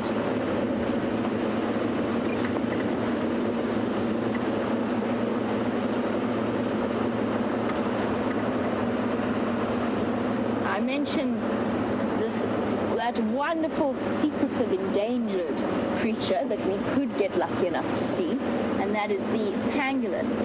And Jeffrey, who's watching in Texas, you were wondering if pangolins ever eat the carcasses of, or scavenge the carcasses of dead animals in the same way that armadillos do. And obviously pangolins do look very similar to armadillos. Actually, to be completely honest, Jeffrey, I wasn't aware that armadillos did that. The pangolin's diet is primarily ant-based and termite-based, mostly termites, and in fact mostly certain species of harvested termites that they really enjoy, much like the aardvark. So they're more specialized in that kind of diet. As to whether or not they've ever scavenged a carcass, I don't think so. I think it's unlikely. Certainly not common. It's certainly not a regular part of their diet. But all animals out here, at some point or another, you can never completely, purely describe them as herbivores. Although the main base of their diet is herbivore, is plant matter. So, for example, the warthogs that we saw, the duiker that we saw, all of those species have been recorded as picking at carcasses before. They go and they have a nibble. It's a way of getting extra protein and, most importantly, the minerals and nutrients that they can get from eating the carcasses. Very, it's not common practice, but it does happen. And of course, interestingly, there was that article that came out about the warthog that actually actively killed and ate a baby impala. That's very unusual. So if a pangolin walked past a carcass, might it give it a bit of a nibble? Maybe. I don't think so, but maybe. The other very common practice, of course, is to see the animals munching on bones. They love to do that. It's known as osteophagia, or osteophagy. The process of eating bones can be absolutely hilarious to watch, especially with giraffe for some reason. Because they hold the bone in their mouth and they try and shift it around backwards and forwards. Still looking for your leopard orchid though. Darlene, I'm keeping an eye out. Since we're here and since we're coming up to the entrance, let's go and visit our wonderful hyenas, see if they're up yet. And while I do, hooray, joyous news and jubilation abounds, because Brent is up and about on Rusty, and I think he would like to explain his tardiness and say hello to all of you.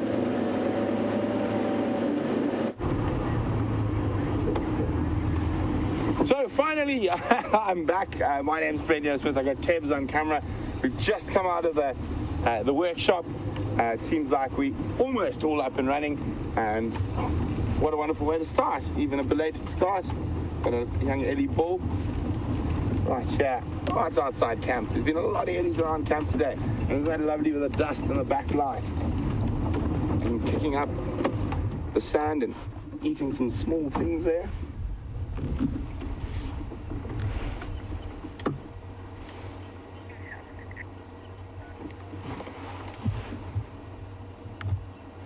So, and just for those of you who actually understand what about vehicles and stuff, what we had to replace was the knuckle bearing and the drum bearing in the front right tire. And those are just wear and tear items. And unfortunately we didn't have any in stock, so VM raced into town to get them. And of course it's always easier to take something apart than put it back together. But fortunately we've got Opa, who's a wizard with a wrench, and he was able to pop it back together in no time. So I have no idea what's going on, guys, so I'm going to get onto the radio and see if I can get an update for what's been happening. It must be Orishambi, somewhere west of Southeast Kayamwazi, because I left too much. A nice little Ellie bull. Tim says this is the same when he was filming with Scott a couple of days ago, also on quarantine. Yesterday. And he, between drives, I actually saw this Ellie bull chase a whole little group of baby warthogs.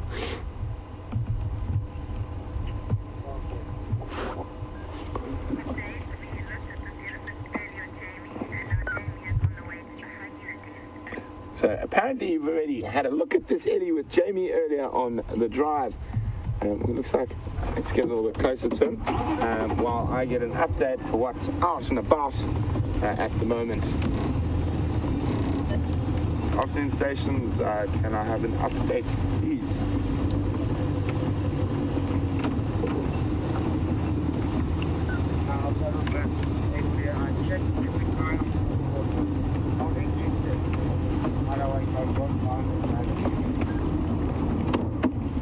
Here we go. Hello, little man.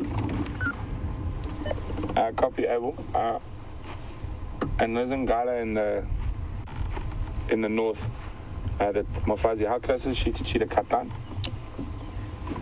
Still a little bit more east from Cheetah Katlan.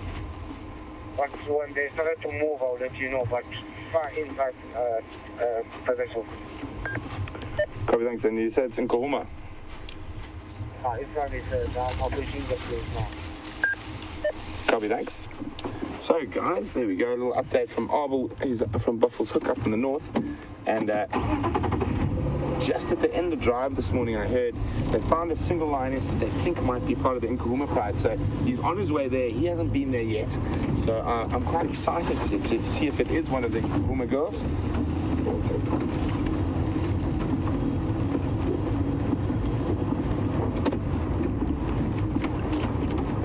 Hello, mister. See, he's eating all these little flowers, and so not often you see elephants feeding on these different species, and obviously it's because of the lack of grass around at the moment.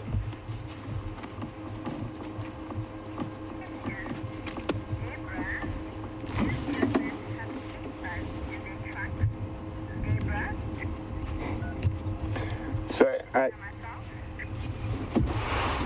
Deborah would like to know whether elephants have taste buds in their trunks. Sorry, I'm just going to turn down this radio.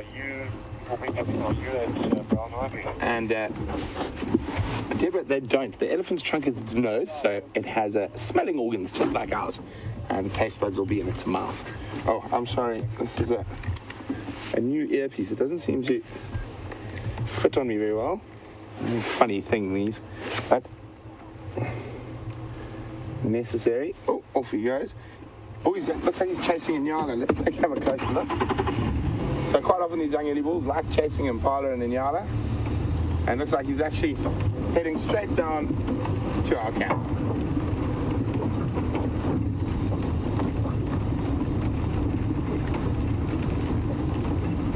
So apparently the ellie bulls were chasing buffalo earlier.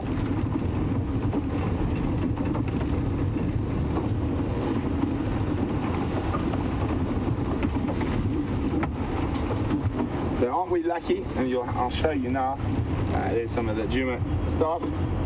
And there's Mama Z and Tandy. Say hello. You're on TV.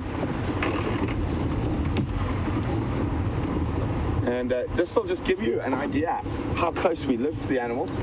So here's the ellie here. Heading right. There he is. So there's the ellie marching through there, and here is the entrance to our camp.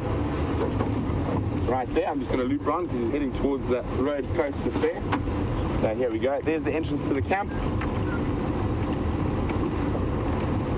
And very funny, Kirsty and Final Control says, watch out for a Nyala. That's when the Nyala decided to dive through Vem's window. And workshops just here, where I've spent the majority of the afternoon. In there is the workshop. And look, we've got the ellie actually heading down there, but I think we'll leave him be. And let's head out and see what else we can find.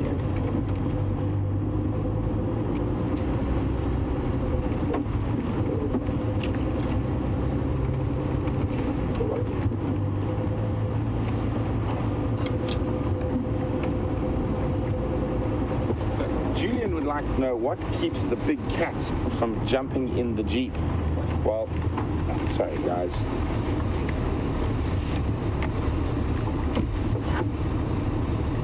Julian, what keeps the big cats from jumping in the Jeep? The Jeep doesn't really smell like anything tasty. Think about it, it smells like oil and grease and petrol and obviously that's not very appealing if you're a carnivore. And we drive carefully and considerably around them, and so they are very habituated to the vehicles, and they have no reason to associate the vehicles with any form of food or anything like that. So that is why they don't jump in the vehicles. Also, if we get into a position where we think they might be possibly upset with us or could do something aggressive towards us, we'll move further away.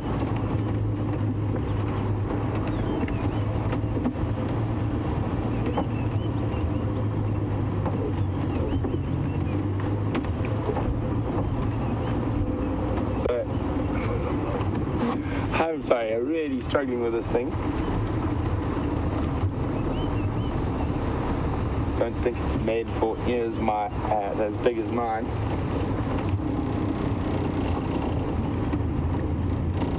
Big ears, quite useful in the bush. We'll hear the sounds of the animals out there.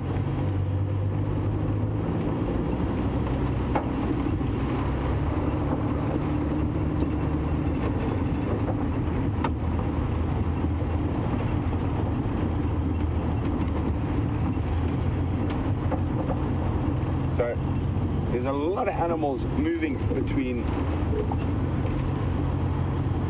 water and a really big sort of zone of movement that I want to go check around. Oh, there's more elephants over there. We'll come back. There's a couple of them out in the lovely light there. But we'll come back. Just have a quick look around these big ellie pods around the water out there, in case Queen Karula has decided to dogleg, which she does do sometimes, back towards Djuma.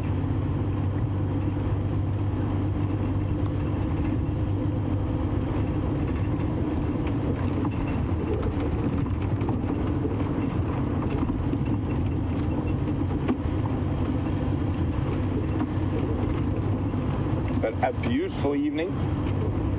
And a big thank you to Jamie for holding down the show for so long on her own. I would have been out there. Poor Rusty didn't need some TLC.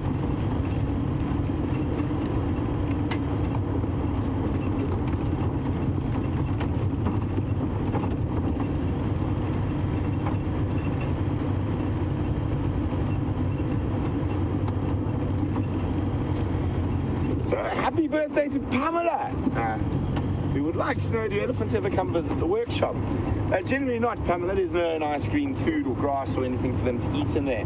So I've never seen elephants in the workshop. They sometimes have come to feed off the knob thorn at the back of the camp, but normally not. They don't go into those areas.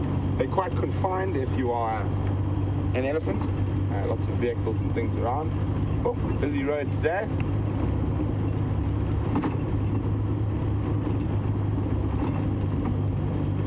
And it looks like it's Ephraim. So excuse me while I say a quick hello to F.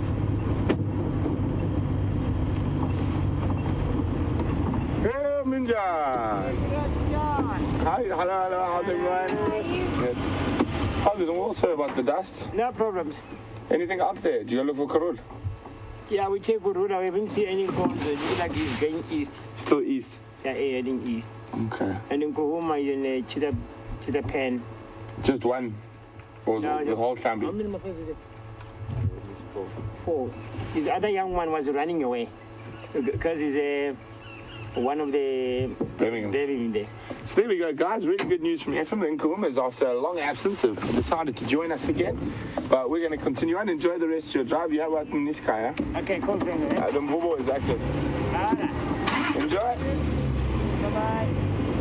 So there we go. Isn't that exciting? Hopefully tomorrow morning they might head north to come visit us. Fingers crossed. I don't think I've seen those girls in a very long time. I can't even think. It must be over 2 months since I last saw them in Kuma Line.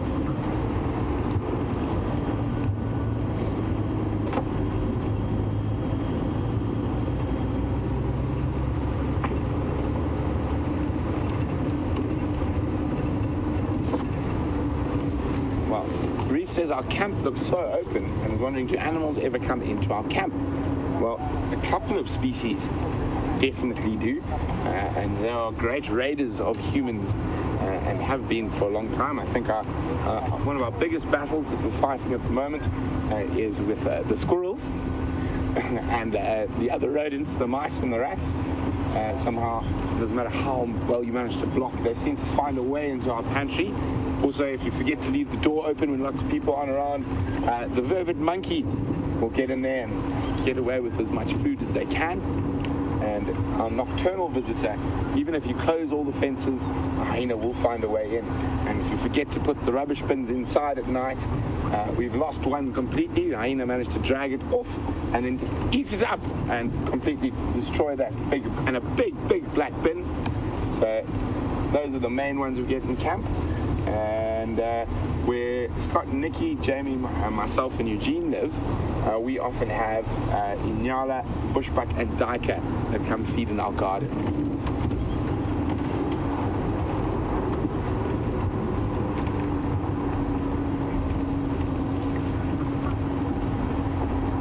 So it always pays to check carefully in this area. It's right on the boundary of two leopard territories, Karula and Shadow, her daughter. So quite often when you've seen Karula in this area where we had her, we followed her tracks and found her, or didn't find her but followed her tracks yesterday. It's not unusual that Shadow will come scent marking not too long after her mom's been through, so always good to have another double check. And these incredible thoroughways that are being used between different water points by the ellies at the moment. Always a good spot to have a look for tracks.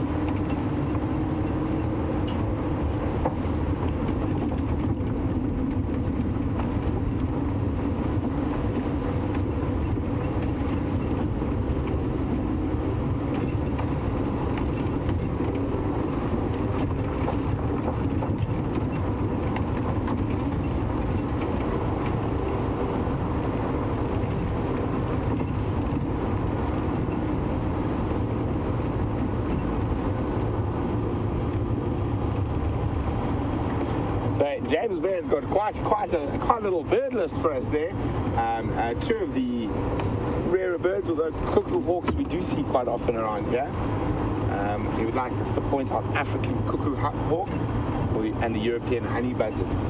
Honey buzzard could be quite a difficult one. African cuckoo hawk, I haven't seen it in this year. I think it's the lack of rain. A very interesting thing about an African cuckoo hawk one of its favorite things to eat, and what it eats a lot of, is chameleons. So quite a specialized feeder there. And I've seen last year, actually not too far from here, in the beginning of the year, I saw, I think, about 4 or 5 different cuckoo hawk kills of chameleons.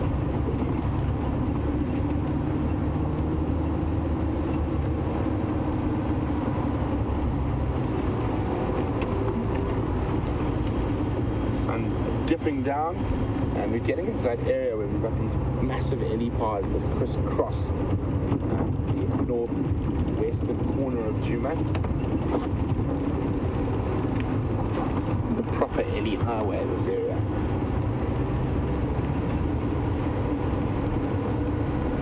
Quite often a lot of other animals utilize these highways as great movement points.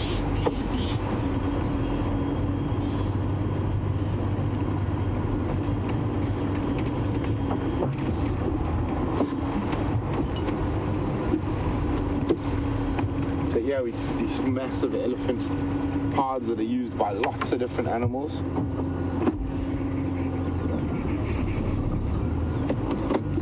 Is that, if we go towards that there, and then up to the bird there, was there, if you zoom in, lower, lower, lower, lower, okay, a little bit to the left, okay, right there, oh, here we go. Now, there's a tricky one for the birders out there. Oh, pop down, maybe it'll make it a little bit easier. Where's it gone? Well, I don't know if we can make you guys struggle with that one. Let's have a look for a little bit longer, see if it pops out. No, okay, I'm not gonna struggle with that one. It is one that I'm trying to teach you guys at the moment. It was again a grey-headed sparrow.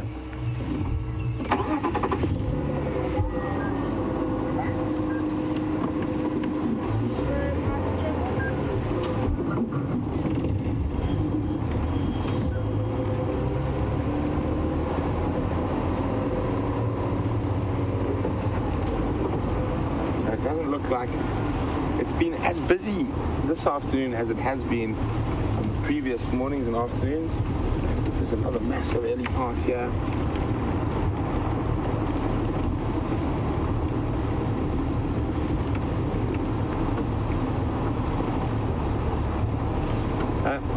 Do we have any gaffer tape, Tebs? So, I think I'm going to have to tape this earpiece to my ear. It keeps falling out. While we do that, let's go see what Jamie's up to.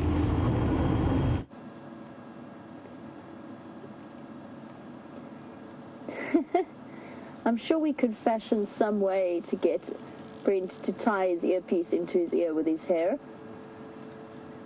I'm sure we could figure out something along those lines. Well, we've arrived at the hyena den, and just as you came across to here, the hyena cubs moved their playtime. Can we go forward a little bit? Oh, can we roll? No, we can't. And the 3 cubs are out, the December twins as well as November. There's one of the Ds. Fairly certain that's D2, for those of you interested. But they have been gambling about and playing ever since we arrived here. They're getting brave, venturing to the top parts of the termite mounds. November's just run off with a stick that she snatched from the twins. Is making for a delicious teething tool. Yes, you mischief. Spot patterns that come through really clearly now. Hard to believe that is the same little dark bundle that we were watching 2 months ago. Oh, playing king of the castle. You're gonna pounce. You're gonna fall down is what you're gonna do.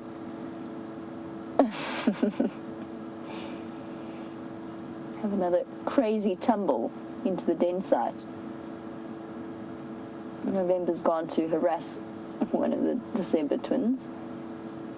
You can see the size difference even now that a month makes, a month of growth. Aren't they lucky they have each other to keep each other entertained? Oopsie daisy. What happened there? Did your legs give up? Well, this is one of the reasons why I love sitting at the hyena dens. We're sitting...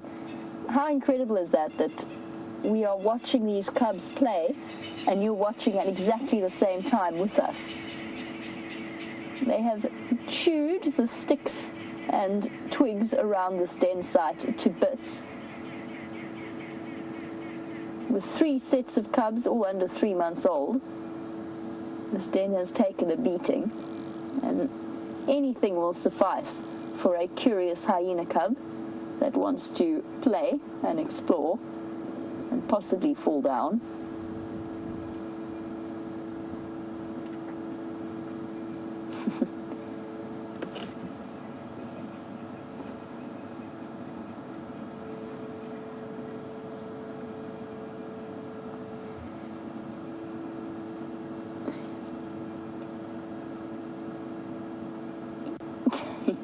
A very careful descent there.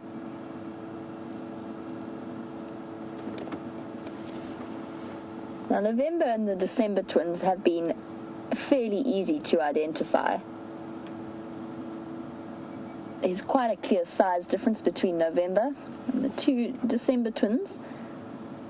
Also pretty simple to see, but I still haven't seen any sign of the new cubs since my very first sighting with them, that they actually decided to pop out into the den, or out of the den, sorry.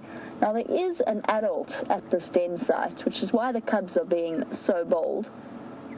I haven't seen any... I can't actually see her properly, so I can't tell you exactly who it is, unfortunately.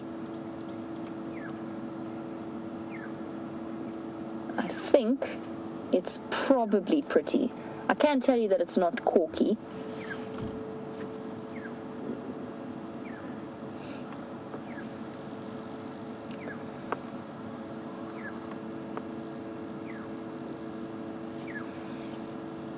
We have a new viewer, came again, expressing surprise that they have names, the hyenas that we're referring to, and they do. And the reason they have names is because we have named them. And the reason that I went along with the naming of the various hyenas, and I did quite an extensive chat about it and the dangers of the attachment that you form to the animals when you do start to do that, but for the amount of time that we spend with such unique little characters that spotted hyenas are, and they really are unique, it was becoming absolutely impossible for us to keep track of who is who and where and why. So yes, we have named them for one of the biggest reasons is for us to be able to really be able to identify them and explain a sighting, because hyena den sightings can be absolutely chaotic in terms of what's happening. There can be up to 10 individuals running around, if not more. So naming them helps us to keep track, and we can actually, in that way, we can actually follow their progress throughout their lives. It's a great way of getting to know them. We've spent hours and hours sitting at this den, and hyenas, to me, spotted hyenas in particular, are my absolute favorite predator. They're always up to something. They always have the light of mischief in their eyes. And so some of the names presented themselves. We've named the 2 sets of cubs that we're watching at the moment, November and then D1 and D2. Jen, I know you were wondering, just a quick update. Who have we got coming in here? Sorry, Jen, I'll be with you in a moment. One of the sub-adults. Whoa, cubs dashing for safety, just in case.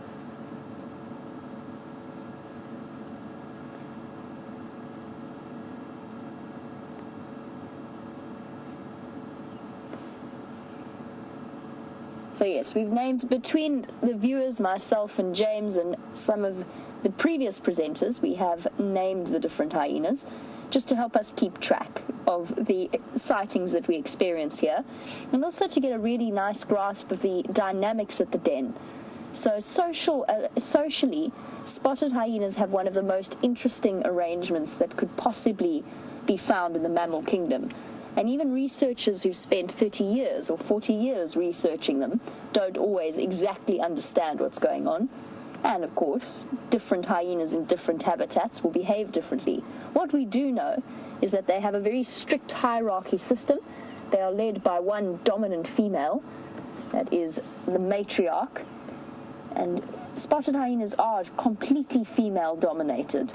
So the females are bigger, they have high levels of testosterone and androgen, which together makes them much more powerful than the males. It's also given them fake male genitalia.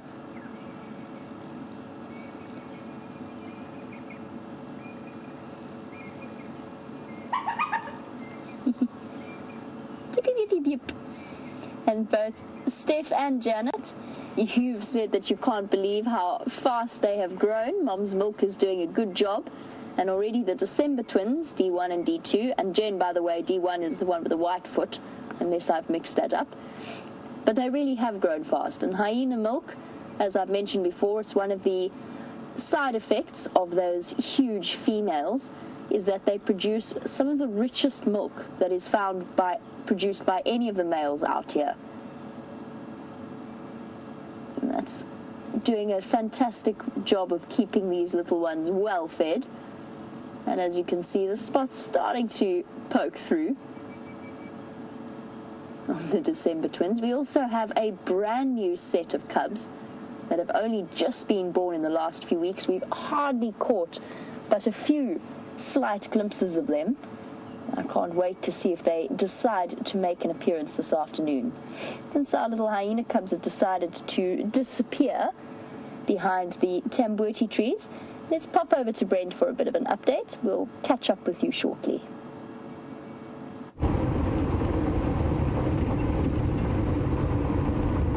So, not much happening there in that thoroughfare, so we're going to meander back towards those ellies and see what they're up to.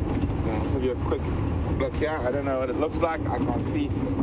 Not very pretty, but effective. It's going to be fun to take off with my long hair, with the tape holding the earpiece back in.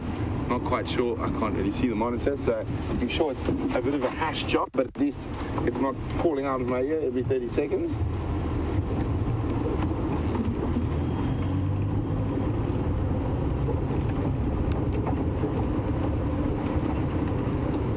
So those eddies we saw from the distance were around here. I'm hoping they're out in that nice open patch around Zoe's.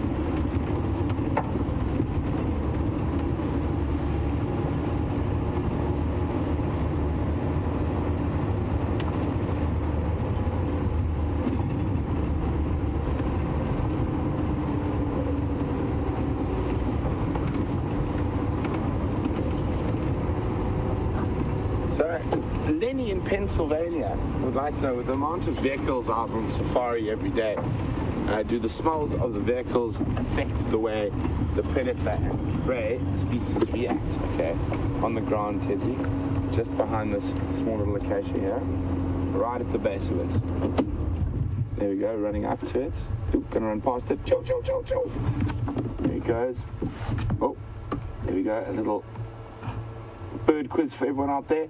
Lovely bird, one of the nicest sounding birds, feeling a bit exposed into the thicket. Let's see after that quick glimpse who's going to be able to ID it. And if you can ID it, or you'd like to try, use the hashtag SafariLive on Twitter, or pop an email to questions@wildearth.tv. Hoping those eddies might be trying to silhouette themselves against the sunset for us.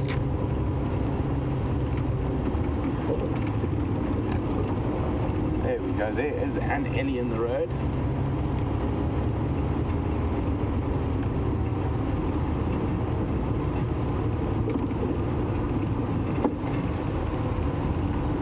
Hello, madam, it looks like.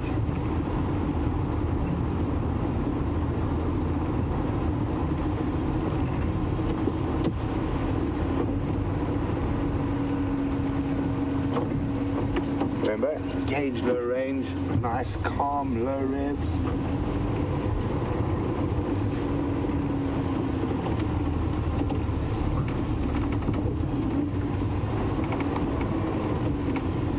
I'm actually going to have a rub against the tree.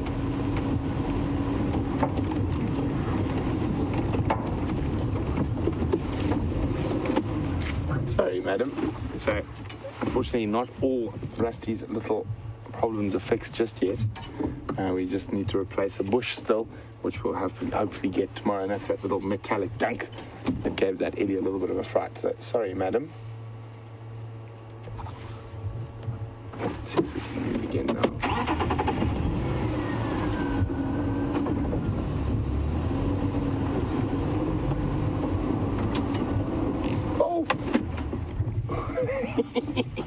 Little guy came running out of nowhere. Look at him. Off he goes again. Having a grand old time. This is the female who's got, I just noticed now, she's got a shortened trunk from an injury when she was younger, obviously. Apparently we saw this elephant earlier as well. It looks like I'm following in Jamie's shadow.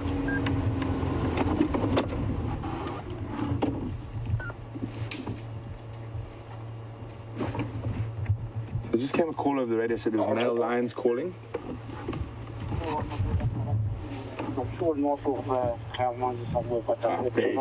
Very, very far from us.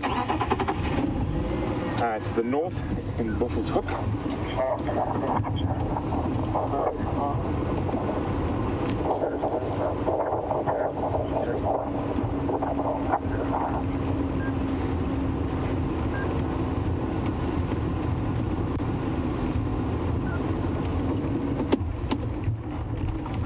Hello, elephants.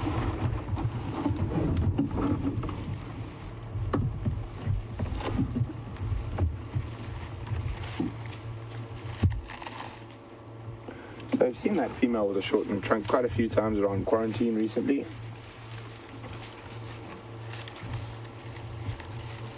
Oh, look at the little one just popping out behind Mom's back leg. Hello, little trouble. Practicing, practicing trying to grab things with its trunk.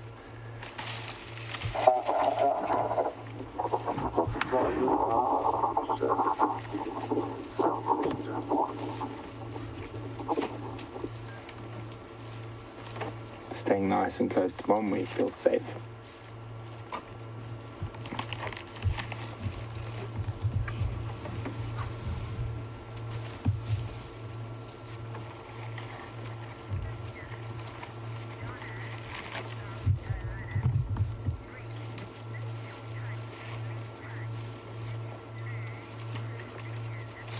Yeah, able that female is now heading straight towards the Monty to the So the care of it, and she's heading west. So Donna in South Carolina is wondering, because this female has got a shortened trunk, does it affect how she feeds? It does. You can watch her here. And has she lost the little prehensile tips at the edge of her trunk? She has. You can see how she has to grab quite a lot higher up the trunk than a lot of them do, and sort of use a lot more muscle. Oh, look at that. A woodlands kingfisher darting in to grab what she's, an insect she disturbed. There's two of them. There's the one. And here we go. You can see it's got that. Has that got an insect in its mouth? Or is that a stick protruding? Ah, it's a stick.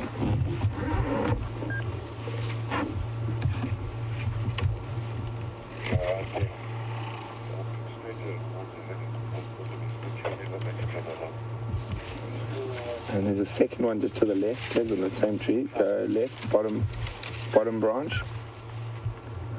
There we go. There we go. Another one. All looking for insects to be disturbed by the eddies. The eddies are about to move out into that really nice open patch, so I'm going to move around so we can get on the other side of them. Okay. can see you hiding there behind the pulp forum. Young female. Hello, madam.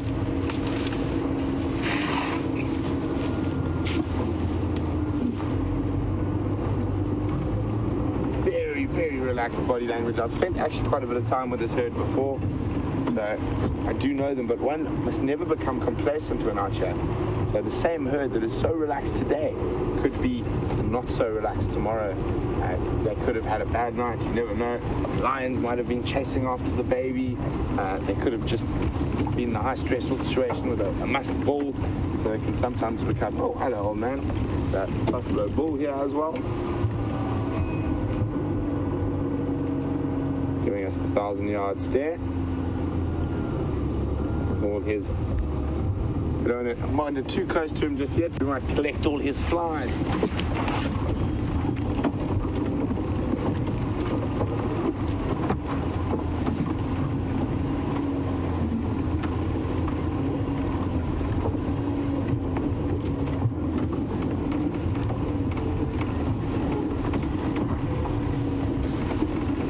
Macy says on a previous drive, Scott called an elephant old and she got angry and he drove away slowly, but can a Jeep outrun an elephant? Macy, yes, you are able to outrun an elephant. Quite often that's the wrong thing to do, and you obviously have to be on a nice open road or area to be able to outrun an elephant, but we can. But normally driving away slowly, most animals react to movement, so if you drive fast, make lots of noise, they'll chase you. If you just keep calm and hold your ground, quite often is the best thing to do. Just try to get you into the spot for the little guy.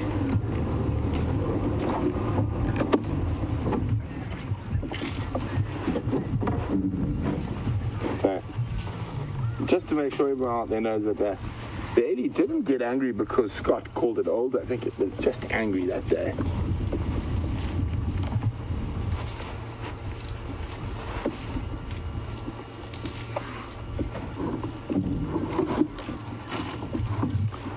Baby looks like it's got a tick on the base of its tail there.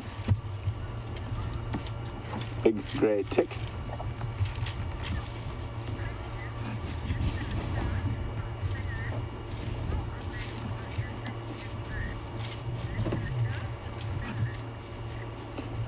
Mr. Moustache in Finland is wondering how often an elephant will give birth.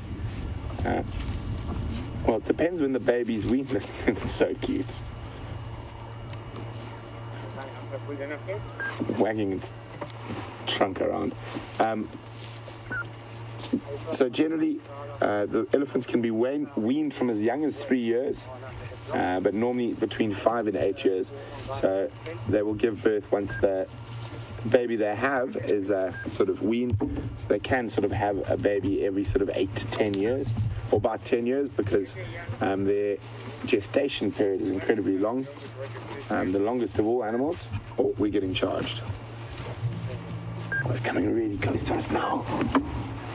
Hello, little one. Look at that, it's right next to me. Isn't this amazing? Hello, you little monster. You can see the mischievousness in it. It's a little boy.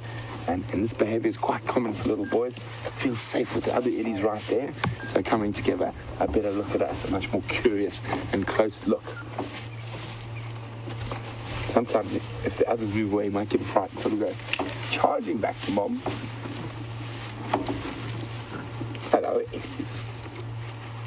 So, doesn't want to get too far away from Auntie there.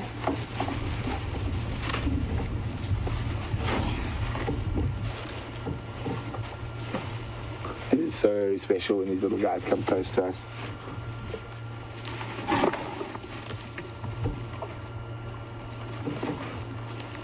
Oh, head shake for mom. There we can see her shortened trunk.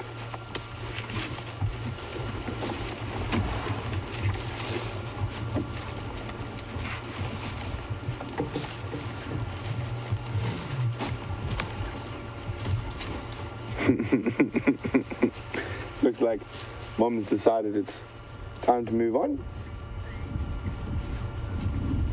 So cute.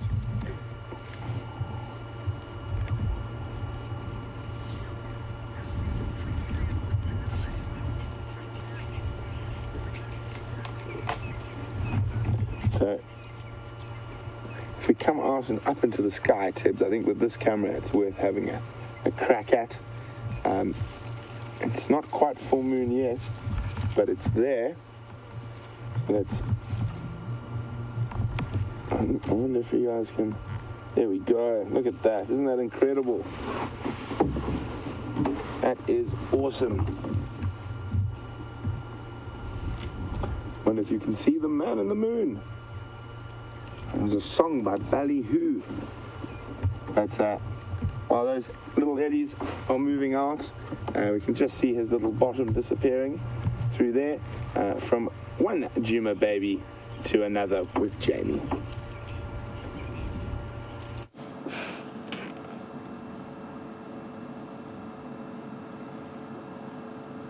Not quite the same view, but a beautiful moon nonetheless.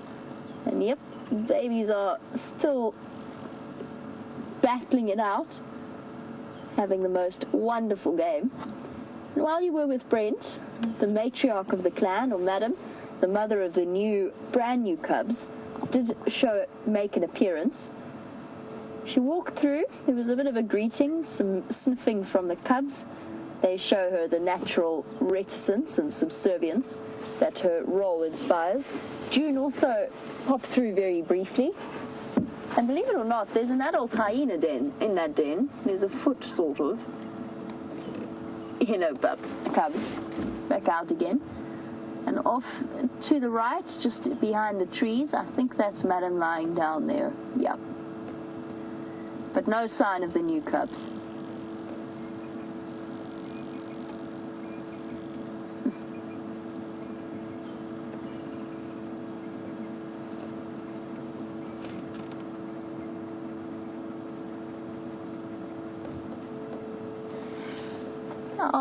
I've often referred to this particular clan as the baby boomers. And Brian, you were wondering if, since we do have 3 sets of cubs, all under a year, or under 3 months old, and we had 3 sets of cubs when I first started working here 7 months ago, you were wondering if hyena numbers are constantly increasing because they seem to be reproducing at such a prolific rate and being so successful. And Brian, actually no, not really. A surprising high mortality for the hyenas. You might see a nice increase at the moment because we are in the middle of the drought. So this clan for the last 3 days has been scavenging off a dead hippo that was on Torchwood that probably died due to the effects of the drought. I don't know for certain. It's just outside of our Traverse area. The hyena clan has been incredibly successful because of that. And generally the survival rate of the cubs, because they have the protection of the den, is relatively high. It's when they reach the sub-adult stage that things start to get a little bit tricky. Now, I think in this particular case, these cubs are all cubs of high-ranking females. That's just sort of something that's come from general observation of the way that their mothers behave, particularly around the matriarch. You can't really say anything for certain with hyena clans. It's very easy to get things wrong, and of course it's constantly changing, and they operate differently in different areas. Brian, I think they are successful, but there's still the biggest danger comes at the sub-adult age, so for it's sort of roughly 6 months, June's age, where they start to leave the safety of the den and expand their explorations further. November's found its stick again. Bored with the 2 younger cubs. Got something to chew on. Just like a puppy would do. And I'm sure that there's teeth coming through. They're probably distracted by a wasp there. Is that interesting, November? I wouldn't go play with it though. That will sting you. Sometimes you have to learn by hurting yourself. If she was to catch that spider hunting wasp that flew past, I doubt it would ever be a mistake that it would make again. Now, attempting to debark the tree. I love watching hyena cubs because they're so good at exploring their home. And this is always a good sign of a freshly used hyena den or an active hyena den. Chewed up sticks and chewed up pieces of bark from the cubs playing around. I think it is Pretty that's in the den.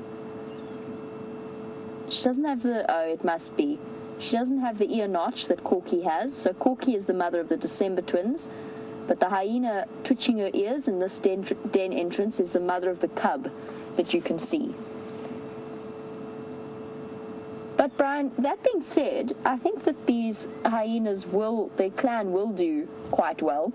I put forward the possibility that the absence of lions within their core territory might also have played a role in their levels of at least comfort, if not lowering their mortality rate. They've just got less competition for food. And as we've seen, Djuma is their absolute core part of their territory. This is where they have their den sites. They might range onto Torchwood and Buffelshoek, but this is pretty much where the heart of their clan territory lies. I suggested it as a theory that the absence of lion has been, on Djuma at least, obviously they're still on the surrounding areas, maybe been helpful for them in that respect. I also wonder whether that's not why we've had quite a few wild dog sightings recently, because I have done research into wild dogs smelling an area where lions have been in and then moving away from that area.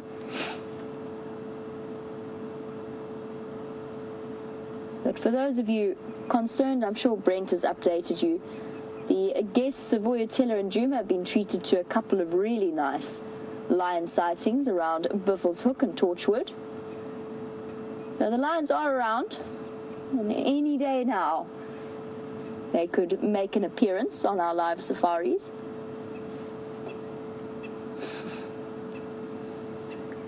I think it's time for us to leave these hyenas to their business. It doesn't seem as though we're going to be catching a glimpse of those brand new cubs this evening. We'll just have to keep trying and come back again maybe tomorrow. And while I leave and go off to find new things for the last few moments of our sunset safari, let's pop back over to Brent.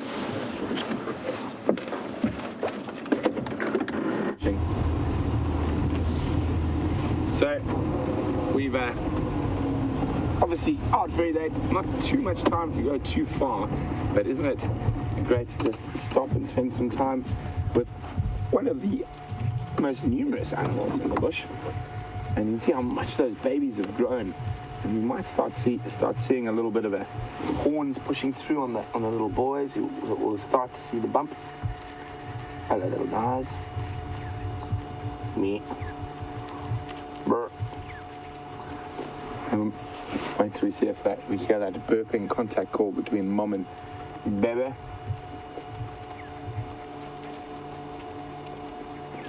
Incredible animals. Sort of almost the perfect design of a medium-sized antelope. That design has remained unchanged for 1.6 million years. There's one drinking there. Here we go. And you see, like we saw with the buffalo, how they often knock the udders, and that's to try and induce milk flow. So well done to Judith and Raisa and James. We've got Lisa, and Steph, who got the black crown chagrat correct. And Steph wants to know if I can do the whistle. I'm afraid I'm not very good at it. I can't do it, I'm afraid. I've lost the tune. I might actually have a better option than that.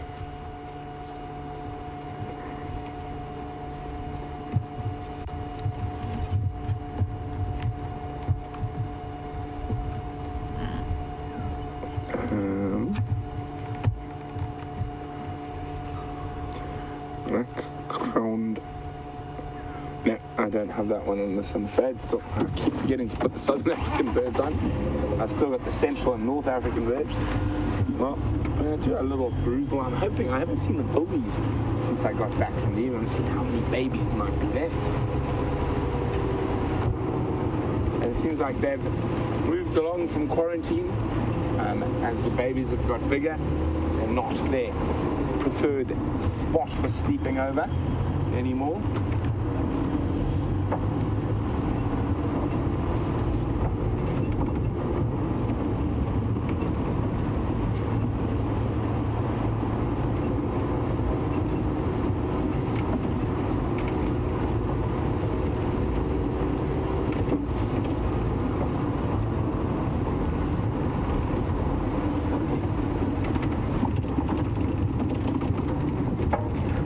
Steph from Switzerland said Scott's found the spot of that perching Varro's eagle owl, and can we go check it? I'm actually on my way to one of the spots. They have quite a few different perching spots, but we are on our way to check one of them now as it starts getting a little bit darker. And then also, very interesting this morning, and we'll go also have a look if the eagle owl's not there, is I found a white-tailed mongoose den before we went live in the dark, and it could be a slight chance that they are at the entrance to the burrow at this time of the day as it gets a bit cooler. But they are the den is very close to the Djuma Cam, so keep a close lookout. Maybe one of them will sneak in for a drink in the dead of the night.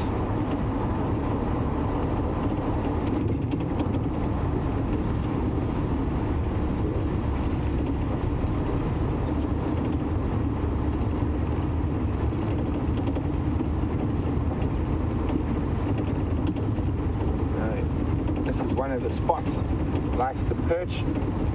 We've checked a few as we've been moving around. The other spot is actually right outside our camp. I have seen him perching here, but no such luck.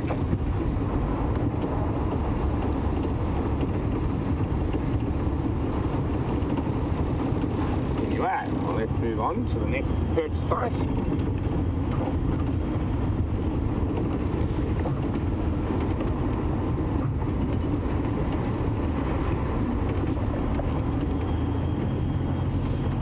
So, not quite full moon yet, but it is coming.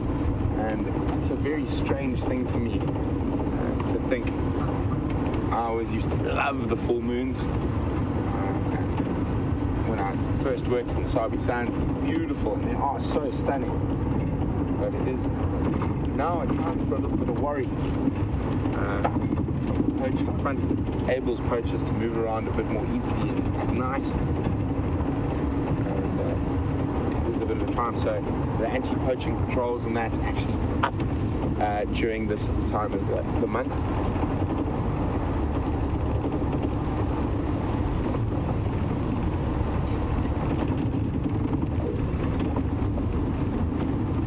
And Zoe says, when exactly is the full moon? Zoe, I'm not 100% sure, but looking at the moon, I would say it's probably in a couple of days, maybe it's almost 4 days, 3-4 days. I'll stop so we can zoom in on it now. And Zoe's also wondering, do we see any crazy antics from animals during the full moon? Not that I've noticed, but one thing, it is a bit harder for the predators to catch prey, because the prey, obviously their eyesight is improved by that. And actually even see the craters on it. Isn't that amazing?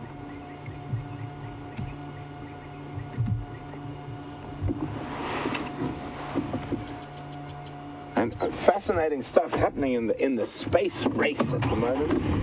And I'm very proud that the first non-government rocket that was able to go up and land was designed and built by a South African company, quite a famous South African in the States, by the name of Elon Musk.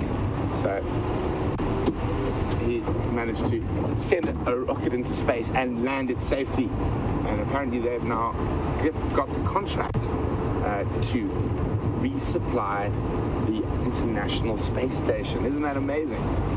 And then also today, briefly read a little bit on something called Mars 1, which is quite crazy.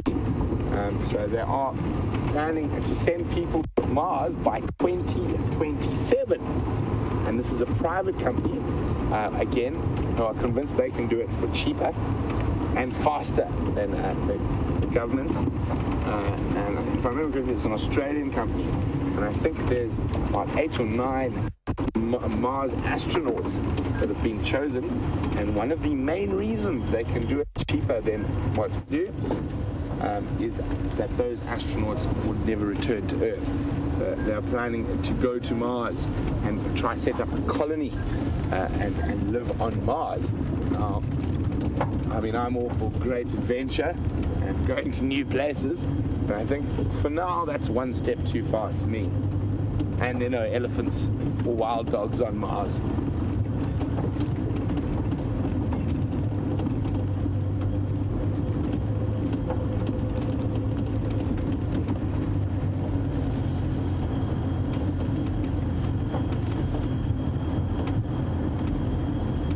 So Killy in Wisconsin would like to know if I'm a Candy Crush fanatic.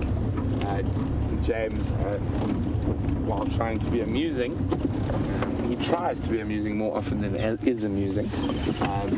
Was singing a little song while we were waiting out the rain before for a safari a while ago, and he said I was wasting my youth playing Candy Crush. I'm afraid, Gilly, it's not true. I'm definitely not a fanatic. And I've just stopped here. This is the spot where that little mongoose den is. I don't know exactly where it is, so I'm not going to drive off road. I just wanted to come and have a quick look. But, okay, so you see that sort of dead lump of there, sort of almost center frame now. And if we go there and we go slightly off to the right of that, there's a little heap there. So it's around there somewhere. I think there's a tunnel, a den site from where they're staying. And I saw both of them disappear down the hole there before we went live in the dark this morning. And definitely going to be worth checking this out as it gets darker earlier, and we might get lucky. And it wouldn't be incredible if we have some white-tailed mongoose babies. So I know, unfortunately, I was here for a very short time, but hopefully Rusty is right as rain now, and we'll minus a set of bushes that should be, whoa, the door opened, I nearly went flying out, but I should be right as rain by tomorrow. Sunset safari. So from Tebs and myself, from a shortened trip with Rusty, we'll see you tomorrow. Let's go back to Jamie.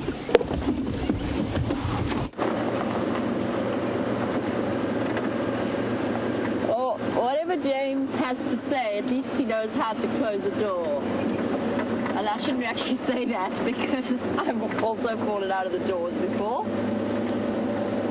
And yes, I can confirm that the Candy Crush does occasionally get played. Well, ladies and gentlemen, it has been a lovely afternoon. The majority of it spent with those wonderful elephants. It's so nice to see that female and her short trunk wandering around with that new calf, looking happy and healthy once again. And it's also always nice to pay a quick visit to the hyena den and see what those little ones are up to. I'm also really, really glad to hear that Rusty is out and about. I mean, I know that Brent was trying to take it easy this afternoon, skive off work, but I know that he was rushing around trying to help Opar fix the problem. So it's good to have Rusty back out. It means we'll have 2 vehicles ready and waiting for the exciting sunrise safari that will happen tomorrow morning. So a big thank you for all of your comments and questions. As I said, we love hearing from you. Thank you, Andrew, for your wonderful camera work, and to Kirsty and to Nikki, who are in FC. We'll have to find out what the morning holds tomorrow. The night is going to be full of surprises. And who knows, Karula might decide to pop back in from Buffelshoek, or the Lions might decide to come and pay us a visit. We just never know. And you will have to tune in and find out. Have a wonderful day, guys, and goodbye.